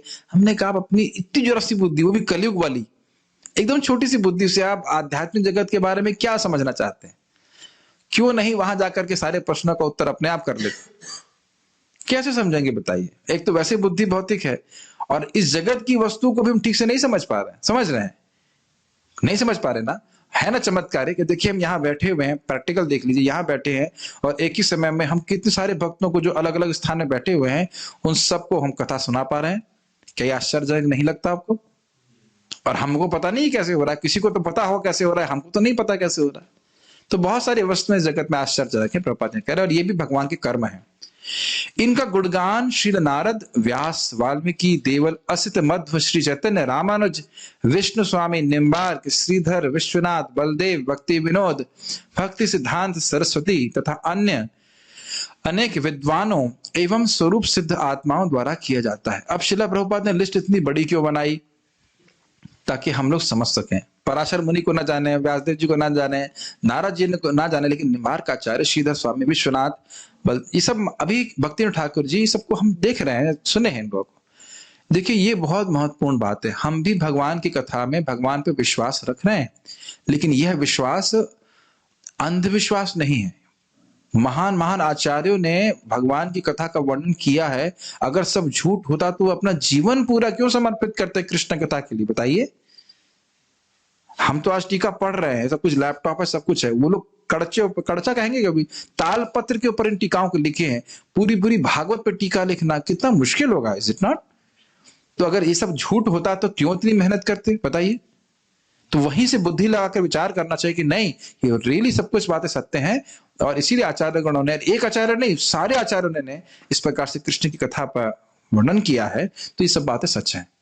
विश्वास इस प्रकार से रखना चाहिए। भौतिक एवं आध्यात्मिक ये दोनों प्रकार की सृष्टियां ऐश्वर्य, सौंदर्य तथा ज्ञान से परिपूर्ण है, किंतु आध्यात्मिक जगत अपने सच्चिदानंद स्वरूप के कारण अधिक भव्य है। ये भी स्पष्ट समझ में आ रहा है। इस जगत में सुंदरता दिखती है, लेकिन वो जड़ है, और आध्यात्मिक जगत में जो सुंदरता है वह पूरी तरह से चिन्मय है, स्पिरिचुअल है। वहां हर चीज, हर वस्तु कॉन्शियस है। भौतिक सृष्टियां कुछ काल के लिए आध्यात्मिक जगत के विकृत प्रतिबिंबों के रूप में प्रकट होती हैं, और उनकी तुलना सिनेमा से की जा सकती है। विन उन अल्पज्ञ लोगों को आकृष्ट करती हैं जो मिथ्या वस्तुओं द्वारा आकृष्ट होते हैं। इसकी व्याख्या मैं पहले भी कर चुका हूं कि सिनेमा में व्यक्ति को पहले अंधकार में रखा जाता है, फिर एक प्रोजेक्शन किया जाता है पिक्चर का, जिसमें व्यक्ति सोचता है कि हाँ ये बहुत सुंदर कोई स्त्री है, या यहाँ पे कोई पुरुष है, या और कोई। हम लोग कितने सुंदर स्विट्जरलैंड में पहुंच गए, स्विट्जरलैंड में बैठे तो उसी सिटी में है। कुछ क्षणों के लिए हम सोचने लगते हैं कि हम यहाँ पहुंच गए, वहां पहुंच गए, अब ये हो रहा है, कहीं पेड़ है, और इस प्रकार की बातें। तो यहाँ बात बोल रहे हैं कि ये जो जगत है ये बिल्कुल हमको सत्यवत लगता है। इसकी व्याख्या तो हम लोग पहले ही कर चुके हैं, लेकिन वास्तविक इसका स्वरूप कहाँ पे है? आध्यात्मिक जगत में। और ये इस जगत में प्रतिबिंबित है। हम लोग भोग करना चाहते हैं तो एक प्रतिबिंब, रिफ्लेक्शन के रूप में वस्तु प्रस्तुत की गई। जैसे एक बच्ची खाना बनाना चाहती है, तो माँ उसको ऐसे खाने की बनाने की, मट्टी के होते होंगे बर्तन, आपने देखा होगा दिवाली में प्लास्टिक के या मट्टी के दिए जाते थे, उसमें खाना पक नहीं सकता है, लेकिन बच्चियां खेल खेल में सोचती रहती कि हम खाना पका रहे हैं। ये स्थिति इस जगत की है। तो हम लोग सोच रहे हैं कि हमारी खिचड़ी पक जाएगी, लेकिन हमारे यहाँ पे खिचड़ी कभी पकने वाली नहीं, हम यहाँ कभी सुखी नहीं हो सकते। और अब जानते हैं कि माँ फिर बाद में कॉल करती, चलो चलो बहुत हमारा खेल हो गया, अब तुम वापस आओ। उसी प्रकार से भगवान यहाँ नहीं चाहते कि हम बहुत बड़ा खेल कूद करें। यहाँ पे जाते सिंपल हम भगवान के शरणागत होकर के, भगवान की कथा को सुनकर, भगवान का नाम जप करके, भक्ति करके उनके पास चले जाए। ये सब बातें यहाँ पे कही जा रही। लेकिन जो मूर्ख लोग हैं वो इस जगत की छलावा कहेंगे, एक्सटर्नल छलावा, हाँ छलावा भी कह सकते हैं, एक्सटर्नल बाह्य सुंदरता से आकृष्ट हो जाते हैं। जैसे आप जानते हो एक कीड़ा होता है, वह अग्नि के प्रति आकृष्ट हो जाता है और ये भूल जाता है कि यही उसके अस्तित्व को खा जाने वाली। देखे हैं कि नहीं? इसको पतंगे कहा जाता है। हा? तो मिथ्या वस्तुओं द्वारा आकृष्ट होते हैं, टेम्परेरी वस्तुएं। ऐसे मूर्ख व्यक्तियों को वास्तविकता का कुछ ज्ञान नहीं रहता और वे मिथ्या भौतिक स्वरूप को ही सब कुछ मान बैठते हैं। ये तो आप स्पष्ट देख रहे हो, जो लोग भक्ति करते हैं उनको लोग समझ ही नहीं पाते किस लिए कर रहे हैं, कहाँ जाएंगे, क्या प्राप्त करेंगे, है कि नहीं। तो उनको उनको लगता है ये आध्यात्मिक जगत, ये सब तो ऐसे ही बात है, फालतू बात है, मन में कोरी कल्पना मात्र, ऐसा वो सोचते हैं। किंतु अधिक बुद्धिमान व्यक्ति, जिन्हें व्यास तथा नारद जैसे मुनियों का मार्गदर्शन प्राप्त है, जानते हैं कि भगवान का शाश्वत राज्य अधिक सुखी, अधिक विशाल तथा आनंद एवं ज्ञान से नित्य परिपूर्ण है। जानते हैं का मतलब है वह श्रवण करते हैं शास्त्र से, इसलिए विश्वास श्रद्धा बड़ी परिपूर्ण रहती है। तो इस जगत के वह दुख सुख की ज्यादा परवाह नहीं करते। जो लोग भगवान के कार्यकलापों तथा उनके दिव्य धाम से परिचित नहीं हैं, उन्हें वे अवतार ले करके अपनी लीलाओं के माध्यम से अवगत कराते हैं, जिनमें वे अपने दिव्य धाम में संगति के शाश्वत आनंद को प्रदर्शित करते हैं। ये बहुत इंपॉर्टेंट लाइन है। देखिए प्रभुपाद यहाँ समझा रहे हैं कि भगवान कितने उदार हैं। अगर भगवान अपने धाम से यहाँ पे ना आए तो कोई तरीका है कि जान पाएगा कि भगवान की लीलाएं क्या होती है? नहीं होता। जब जानेगा ही नहीं तो वहां पहुंचने की इच्छा ही नहीं करेगा। ये स्पष्ट समझ में आ रहा है। ऐसा नहीं है कि भगवान श्रीमती राधा रानी या अन्य गोपियों के संग रासलीला गोलोक में नहीं कर सकते हैं या नहीं कर रहे हों, वो तो चल रही है वहां पे और उन्हें कोई दिक्कत भी नहीं हो रही है, समझ रहे हैं। लेकिन वो चाहते हैं कि हम जैसे बद्ध जीव भी उस लीला में प्रवेश करें, भगवान की लीला में प्रवेश करें। इसलिए उस लीला का एक ट्रेलर समझते हैं आप लोग, हिंदी एडवर्टाइजमेंट, और हिंदी में क्या कहेंगे उसको, विज्ञापन। यस, विज्ञापन करने के लिए यहाँ पे आते हैं। भगवान अपनी लीला को प्रदर्शित करते हैं। देखो मुझे यशोदा मैया कैसे बांध रही हैं, वो तो बांध ही रही है उनको गोलोक में, कौन रोक रहा है? लीला तो चली रही है भगवान की वहां पे, लेकिन वो उस लीला का एक झलक यहाँ पे देकर चले जाते हैं, ताकि लोग उस लीला को गा गा करके भगवान कृष्ण की लीला में प्रवेश करने के अधिकारी बन जाए। तो भगवान के कर्म उदार हुए कि नहीं हुए, हमारी कोई योग्यता तो है नहीं, हम तो भगवान से विमुख हैं, लेकिन फिर भी भगवान हमारी चिंता करके हम पर कृपा करने के लिए इस प्रकार से आते हैं। समझ में आ रहा है प्रभुपाद ये क्यों कह रहे हैं उदाहरण शब्द? यस, ऐसे कार्यकलापों से भगवान भौतिक जगत के बद्ध जीवों को आकृष्ट कर लेते हैं। ठीक, क्लियर। इन बद्ध जीवों में से कुछ भौतिक इंद्रियों के मिथ्या भोग में लिप्त रहते हैं और कुछ आध्यात्मिक जगत वैकुंठ के अपने वास्तविक जीवन को नकारते रहते हैं। दो प्रकार के लोग हो गए, एक हो गया भोगी और हो गया त्यागी। भोगी मतलब जगत को भोगने में लगा हुआ है, और त्यागी कह रहा है क्या, नहीं कुछ नहीं, ये सब निराकार है, भगवान की लीला वीला कुछ नहीं है, हम बस ब्रह्म में जाकर के मिल जाएंगे। तो दोनों ही व्यक्ति मूर्ख हैं। ये तो मैं समझता हूं आप लोग सब समझ रहे होंगे, इसकी व्याख्या की आवश्यकता नहीं है। ये अल्पज्ञ व्यक्ति कर्मी अर्थात सकाम कर्म करने वाले, सकाम मतलब कामना के साथ इस जगत को भोगने की इच्छा से कोई कर्म करते हैं, तथा ज्ञानी अर्थात शुष्क मनोधर्मी कहलाते हैं। ये तो स्पष्ट है, ज्ञानी मतलब जो निर्विशेष से ब्रह्म ज्योति में मिलना चाहता है। किंतु इन दो प्रकार के व्यक्तियों के भी ऊपर आध्यात्मवादी होता है जो सात्वत या भक्त कहलाता है। भगवान सात्वताम पते, ये पहले आ चुका है, और जो ना तो उग्र भौतिक कार्यकलापों में ना ही भौतिक चिंतन में लीन रहता है। समझ में आ रहा है सारी बातें? भक्त लोग उग्र कर्म नहीं करते हैं, अपना जीवन निर्वाह करने के लिए जितना आवश्यक धन हो उतने के लिए प्रयास करते हैं, ताकि उनका जो मुख्य प्रयास है कृष्ण कथा कृष्ण श्रवण, उसके लिए उनके लिए पास समय बच जाए। ये बात होती है। वे तो भगवान की वास्तविक सेवा में तत्पर रहता है, जिससे उसे सर्वोच्च आध्यात्मिक लाभ प्राप्त होता है, जो कर्मियों तथा ज्ञानियों के लिए दुर्लभ है। क्या मतलब है वास्तविक सेवा? नवदा भक्ति का प्रक्रिया, साधन भक्ति, श्रवण कीर्तन स्मरण वंदन इत्यादि। जैसे श्रीनाथ जी प्रभु क्या वास्तविक रूप से कृष्ण के लिए बना रहे थे? क्या आप रोज वास्तविक रूप से खाना बनाते हैं भगवान के लिए? पक्का करना मित्र प्रभु, क्या आप वास्तविक रूप से कृष्ण के लिए कुछ बनाते हैं? यस, वास्तविक रूप से इसलिए क्योंकि वो आप जो खाना बना रहे हैं भगवान उसको स्वीकार करते हैं। ऐसा नहीं खाली आप भावना कर रहे हैं कि भगवान स्वीकार कर रहे हैं। वही सच्चा जीवन है। क्या हम लोग वास्तविक रूप से हरे कृष्णा करते हैं? यस, करते हैं। हरे कृष्णा कृष्णा कृष्णा हरे हरे, हरे राम राम राम हरे हरे। यानी ऐसा नहीं है कि एक ये इमेजिनेशन मात्र है कि यहां से अंदाजा लेकर के हम कुछ हरे कृष्णा बोल रहे हैं और कृष्ण शायद हो नहीं हो तो गायब हो जाए, ऐसा नहीं है। प्रभुपाद जी से पूछा गया, अरे आप लोग इतना भजन कर रहे हो, मरते समय मालूम चला कि कृष्ण नहीं है तो प्रभुपाद ने कहा, अरे भाई कृष्ण की सेवा कर रहे हैं तो हम कहाँ दुख भोग रहे हैं, कृष्ण हमको बड़े अच्छे से रखते हैं। और तुम कृष्ण से विमुख चल रहे हो, और हमें विश्वास है कि कृष्ण है और कृष्ण के धाम हम जा रहे हैं क्योंकि हम कृष्ण की सेवा कर रहे हैं। तुम कृष्ण के विमुख हो, कृष्ण के नियमों का पालन नहीं कर रहे हो। अब अगर तुमको मृत्यु के समय मालूम चला कि कृष्ण है और उनके एक विश्वस्त सेवक यमराज जी भी हैं, तब क्या करोगे? तुम्हारा जीवन अभी तो सुखी है नहीं, है ना? यहां भी भक्त लोग सुखी हैं और उसके बाद भगवान के धाम जाएंगे, वहां तो सुखी हैं ही। तो दिक्कत क्या है कृष्ण को स्वीकार करने में? समझ रहे ना मेरी बात? तो कह रहे हैं, जो कर्मी है, जो भोग में लगा हुआ है, या जो तथाकथित ज्ञानी है, जो कृष्ण कथा श्रवण नहीं करना चाहता, भक्ति नहीं करना चाहता, उसको भी यह लाभ प्राप्त नहीं हो पाएगा भगवान के धाम जाने का। भौतिक तथा आध्यात्मिक जगतों के परम नियंता के रूप में भगवान की असीम श्रेणियों के विविध अवतार होते हैं। आध्यात्मिक जगत में भगवान के अवतार क्या हैं? जो भगवान के विभिन्न विष्णु स्वरूप हैं, नारायण, वासुदेव, भगवान श्री राम इत्यादि। और भौतिक जगत में भगवान अपने को विस्तारित करते हैं, पुरुषावतार, और यहाँ पे ब्रह्मा जी, रुद्र इत्यादि। मनु भी भगवान के अवतार है, मनवंतर अवतार कहा जाता है। असीम श्रेणियों का भी समझ लेना चाहिए, मतलब भगवान के अवतारों की कोई लिमिट नहीं है। जैसे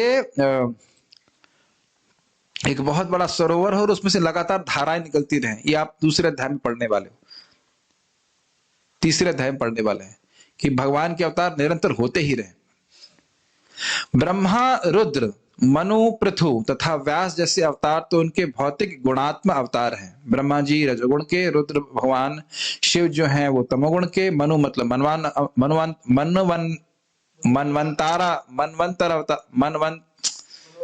मनवंतर अवतार, पृथु भी भगवान आते हैं यहाँ पे, पृथ्वी का पालन करते हैं। इस प्रकार से भौतिक जगत से उनका संबंध होता है। लेकिन राम, नृसिंह, वराह तथा वामन ऐसे अवतार उनके दिव्य अवतार कहलाते हैं। स्पष्ट है, भगवान विष्णु के स्वरूप हैं। भगवान श्री कृष्ण इन समस्त अवतारों के प्रधान स्रोत हैं, अतएव वे ही समस्त कारणों के कारण हैं। ये तो स्पष्ट समझ में आ रहा है कि भगवान कृष्ण के अवतारों के बारे में, भगवान श्री कृष्ण की लीला के बारे में सुनना चाहते हैं और उनके अन्य अवतारों के बारे में भी सुनना चाहते हैं। ये प्रश्न है। तो 17वां प्रश्न ये था कि भगवान श्री कृष्ण की तस्य कर्माणि उदाराणि, भगवान श्री कृष्ण के कर्म बड़े उदार हैं और उसको नारद मुनि इत्यादि सूर्यजन बोलते ही रहते हैं। उस उन्हें हमें कहिए, तो भगवान कृष्ण के कर्मों को कहिए और प्रसंगवश उनके जो अवतार हैं उनके बारे में भी कहिए, पुरुषावतार आदि के बारे में भी कहिए। अभी किसी भक्त कोई प्रश्न है तो मैं, अरे 25 कमेंट है भाई, 25 प्रश्न तो नहीं होना चाहिए। अलंकारिक प्रश्न, पता नहीं क्या कहना चाहते हैं। ओके,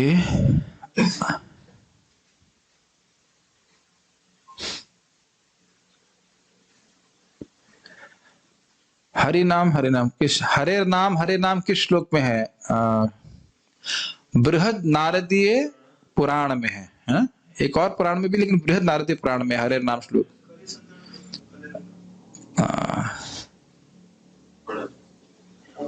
कह रहे हैं कि even now 5-year plans are stopped as they concluded they were a failure. कह रहे हैं कि अब बंद हो गया है। अच्छा, नया नाम बदल दिया है, लेकिन 5 वर्षीय योजना बंद हो गई है। अद्भुत बात यह है कि 51 से 2050 साल और 70 साल बाद समझ में आए हम गलती कर रहे थे। और अब दूसरी गलती का नाम चेंज कर दिया है, लेकिन फिर कुछ गलती करना शुरू कर दे रहे। सोचिए ना कि अब मैं खैर कुछ बोलूंगा तो बड़ा अजीब सा लगेगा, कितने करोड़ों रुपए उसमें खर्च करना है, लेकिन उसकी व्याख्या नहीं करना चाहते, भगवान के बारे में सुनना नहीं चाहते। संसार में सब तो दुखी नहीं लगते हैं। अच्छा, आप दुखी है कि नहीं पहले ही देखिए। ये आज मैं उससे विचार कर रहा था कि चाहे कितना भी व्यक्ति पैसे वाला हो, उसके जीवन में वो तापों को निवृत्त नहीं कर सकता है। आपको लगेगा जरूर, लेकिन कुछ ना कुछ ताप लगा ही रहेगा, चाहे आध्यात्मिक हो, चाहे आदि भौतिक हो, आदि दैविक हो क्या रहा है कि दुखेशु सुख माने, दुख को सुख मान रहे, खूब पसीना आ रहा है, मेहनत कर रहे हैं। ऐसा मेहनत करते हैं हम, मेहनत करने वाले लोग हैं, तो मेहनत तो गधा भी करता है। तो इस प्रकार से, इस प्रकार की बेवकूफी की मेहनत को हम सुख मानते हैं। ओके, सब लोगों के मन दूषित हैं और ज्यादातर लोग इसको जानते भी नहीं है। अगर सब कुछ ठीक हो जाता है तो फिर कलयुग तो का महत्व खत्म हो जाएगा। तो क्या चाहते हैं, कलयुग का महत्व बढ़ जाए? आप किसकी पार्टी में हैं? कलयुग की पार्टी में है कि भगवान की पार्टी में है? कह रहा है कि अगर सब लोग भगवान के भक्त बन जाएंगे तो कलयुग का महत्व खत्म हो जाएगा। तो ठीक है, ऐसा करेगा सब लोग भक्त बन जाएंगे, आप रह जाइएगा, मत करिए भक्ति। यही चीज। हाँ भाई, नरक, अगर सब लोग नरक जाने से बच जाएंगे तो नरक तो खाली हो जाएगा। तो ये प्रश्न तो ठीक नहीं बना ना। ठीक है, तो इसलिए भगवान की भक्ति करके अपने को शुद्ध होना है। देखिए बहुत सारे महात्मा ऐसे हैं जो शुद्ध नहीं होना चाहते हैं, तो इसलिए कलयुग का महत्व रहेगा। कलयुग के कैंडिडेट्स हमेशा रहेंगे, कलयुग के दुकान बंद होने वाली नहीं है। शक्तावेश अवतार क्या होते हैं, बस इसको आगे बताएंगे। शक्तावेश अवतार का अर्थ बलराम जी नहीं होता है।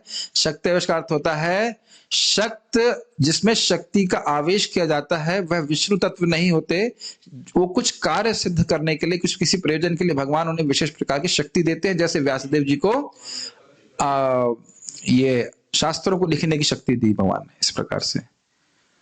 पता नहीं क्या बोल रहे हैं। महाविष्णु, यस, महाविष्णु भगवान श्री कृष्ण की लीला में आए थे, प्रवेश एटलीस्ट पार्टिसिपेट किए थे, जो ब्राह्मण के बच्चों को चुरा लेते हैं। Yes, very good, very good, very good. Villagers लोग कई बार राम राम बोलते हैं ग्रीटिंग्स में, बट साथ में अपराध तो करते ही रहते हैं। उनकी मृत्यु के बाद क्या होगा? देखिए समझना चाहिए, अगर कोई व्यक्ति राम राम बोल रहा है, ठीक है, और उसे पता नहीं है कि ये सब पाप नाश करने वाला है, तो वो अपराध नहीं कर रहा है। कान खोल करके सुनिए, अगर कोई राम राम बोल रहा है, ए हरे कृष्णा बोल रहा है, और उसको नहीं पता है कि उसके ऐसे पाप नष्ट होते हैं, तो वह अपराध नहीं कर रहा है। इसे नामाभास कहते हैं। घुस रहा है दिमाग में कि नहीं? लेकिन कोई अगर यह सोच रहा है कि हाँ अब उस वाले का मुझे मर्डर करना है कल, तो कल मर्डर करूंगा और परसों पूजा पाठ करूंगा हरे कृष्ण मंत्र, तो वह नाम अपराध कर रहा है। बहुत सूक्ष्म बात समझना होगा। तो महान पापी से पापी व्यक्ति भी, क्या प्रमाण हमारे पास नहीं है? सुअर एक व्यक्ति को मार रहा था और वह मरते मरते हराम हराम बोला उसने, और वह मुक्त हो गया, अजामिल मुक्त हो गया। तो यह शुद्ध नाम नहीं है, भक्ति भावना से किया गया नाम नहीं है, लेकिन नाम अपराध भी नहीं है। अंतर समझ रहे दोनों में अमरनाथ प्रभु? यस। तो अगर कोई राम राम बोल रहा है गांव में तो बहुत अच्छी बात है। अब वो अनजाने में पाप कर रहे हो, कुछ कर रहे हो, बीड़ी फूक रहे हो, एक अलग बात है, लेकिन राम का नाम का प्रभाव तो अपना है ही ना। यस, करंट तो लगभग करेगा। प्रभु जी, पर यही भागवतम और भागवत गीता सुनना इतना मुश्किल क्यों लगता है जब ये इतना टेस्टी है? तो जो व्यक्ति देखिए नियमित रूप से श्रवण करेगा उसको टेस्ट हो जाएगा। इसको आप आगे जाकर सुनने वाले। देखिए कल कितना खराब लगा था, मैं बता रहा हूं ना, मैं पढ़ ही नहीं पाया। दूसरे भक्त भी कह रहे थे बिल्कुल मन नहीं लगा। अब जब मैं पढ़ा लेता हूं तो लगता है हाँ अब अगला श्लोक पढ़ूंगा, फिर अगला श्लोक पढ़ूंगा, कितना अच्छा श्लोक है। लेकिन इतना दुख लगा था कि मैं क्या बताऊं, बहुत दुख लगा था। आप देख ही सकते हैं कितना सुंदर आजकल के श्लोक की टीका थी, कितनी सुंदर टीका थी। तो जब हम नियमित रूप से श्रवण करते रहते हैं तो फिर हमको रुचि हो जाती है। अब लोग क्यों सुनते नहीं है? क्योंकि उनको भी नौकरी करनी है, अभी पैसे कमाने हैं, ये करना है, वो करना है, मरना है, नरक भी तो जाना है ना भाई। नरक तो खाली नहीं छोड़ सकते ना वो, कुछ लोग को नरक भी चलाना है, तो इसलिए कहाँ भागवत सुनने के लिए आएंगे। पुण्येर बिना तू श्रवण इच्छा न उत्पद्यते इति अर्थ। इसको इतनी संस्कृत याद कर लीजिए, जिसके पुण्य नहीं होते उसको भागवतम सुनने की इच्छा ही नहीं होती, सीधा सामने। और आज भी आपने सुना कि कई जन्मों के पुण्य अनुष्ठान के बाद श्रवण कीर्तन का दुर्लभ अवसर प्राप्त होता है, लेकिन लोगों को समझ नहीं आता। नरसिंह भगवान का अवतार है, तब इस्कॉन में उनकी आरती क्यों होती है? है तो बंद करवा दें। आप कहेंगे भैया माता जी को पसंद नहीं आ रही नरसिंह जी की आरती, बंद करवा दें। इंग्लैंड में थे, भक्तों पे बहुत कष्ट आ रहे थे, तो प्रभुपाद जी वहां शुरू की थी नरसिंह आरती। और ध्यान दीजिएगा सब भक्त लोग, चैतन्य चरितामृत यदि आप पढ़ेंगे तो उसमें देखेंगे कि नरसिंह आरती जो हम गाते हैं ना, तव कर कमल वरे, और उससे पहले वाला, ये दोनों स्वयं श्रीमन चैतन्य महाप्रभु जगन्नाथ जी के पीछे आप जाएंगे जगन्नाथ मंदिर में, वहां नरसिंह देव जी का विग्रह है, उनको अर्पित करते थे। तो उसमें कोई दिक्कत नहीं है, स्पेशल प्रोटेक्शन के लिए। भगवान का यश प्रसन्नता देता है, बट वाई नॉट? हाँ, जो पैसा लेकर कहने वाले हैं उनसे सुनकर क्यों नहीं होता है? क्योंकि वो भगवान का यश नहीं कहना चाहते। उनकी मति केवल इसमें है कि हमें पैसे कैसे प्राप्त हो। तो इसलिए कैसे सुख मिलेगा बताइए। प्लस वो परंपरा में नहीं देते ज्ञान। प्रभुपाद जिसको बताते हैं कि भगवान का यश जब परंपरा में प्राप्त होता है तब सुख करता है, क्योंकि उससे भगवान सुखी होते हैं, और भगवान सुखी होते हैं तो हमें सुख प्राप्त होगा। भगवान को निराकार बोलने का क्या होगा? नरक जाना पड़ेगा। ये कल ही पढ़ा मैंने। जो व्यक्ति भगवान को निराकार बोल रहा है उसको निश्चित रूप से नरक जाना पड़ेगा, 100% नरक जाना पड़ेगा। मैं नहीं बोल रहा हूं। मोघशा मोघ कर्माणो मोह ज्ञान विचितसः राक्षसीम आसुरीम चैव प्रकृति मोहिनीम श्रिता। भगवान डांट रहे हैं, ये सब राक्षसी आसुरी से भाव को प्राप्त करेंगे, और राक्षसी आसुरी लोगों के लिए नरक रिजर्व्ड है। जब भगवान पृथ्वी पे आते हैं लीला करने के लिए, तो क्या वह अपने आध्यात्मिक जगत में भी रहते हैं? यस। श्रीमद् बृहद भागवतमृत में इसका वर्णन है, और बाकी मैंने बताया भी था आज सुबह कि किस प्रकार से भगवान श्री कृष्ण माता रुक्मणी को लेकर के आते हैं तो किडनैप कर लेते हैं, तो फिर वह शादी होती है रुक्मणी जी की भगवान कृष्ण से। कहां पे?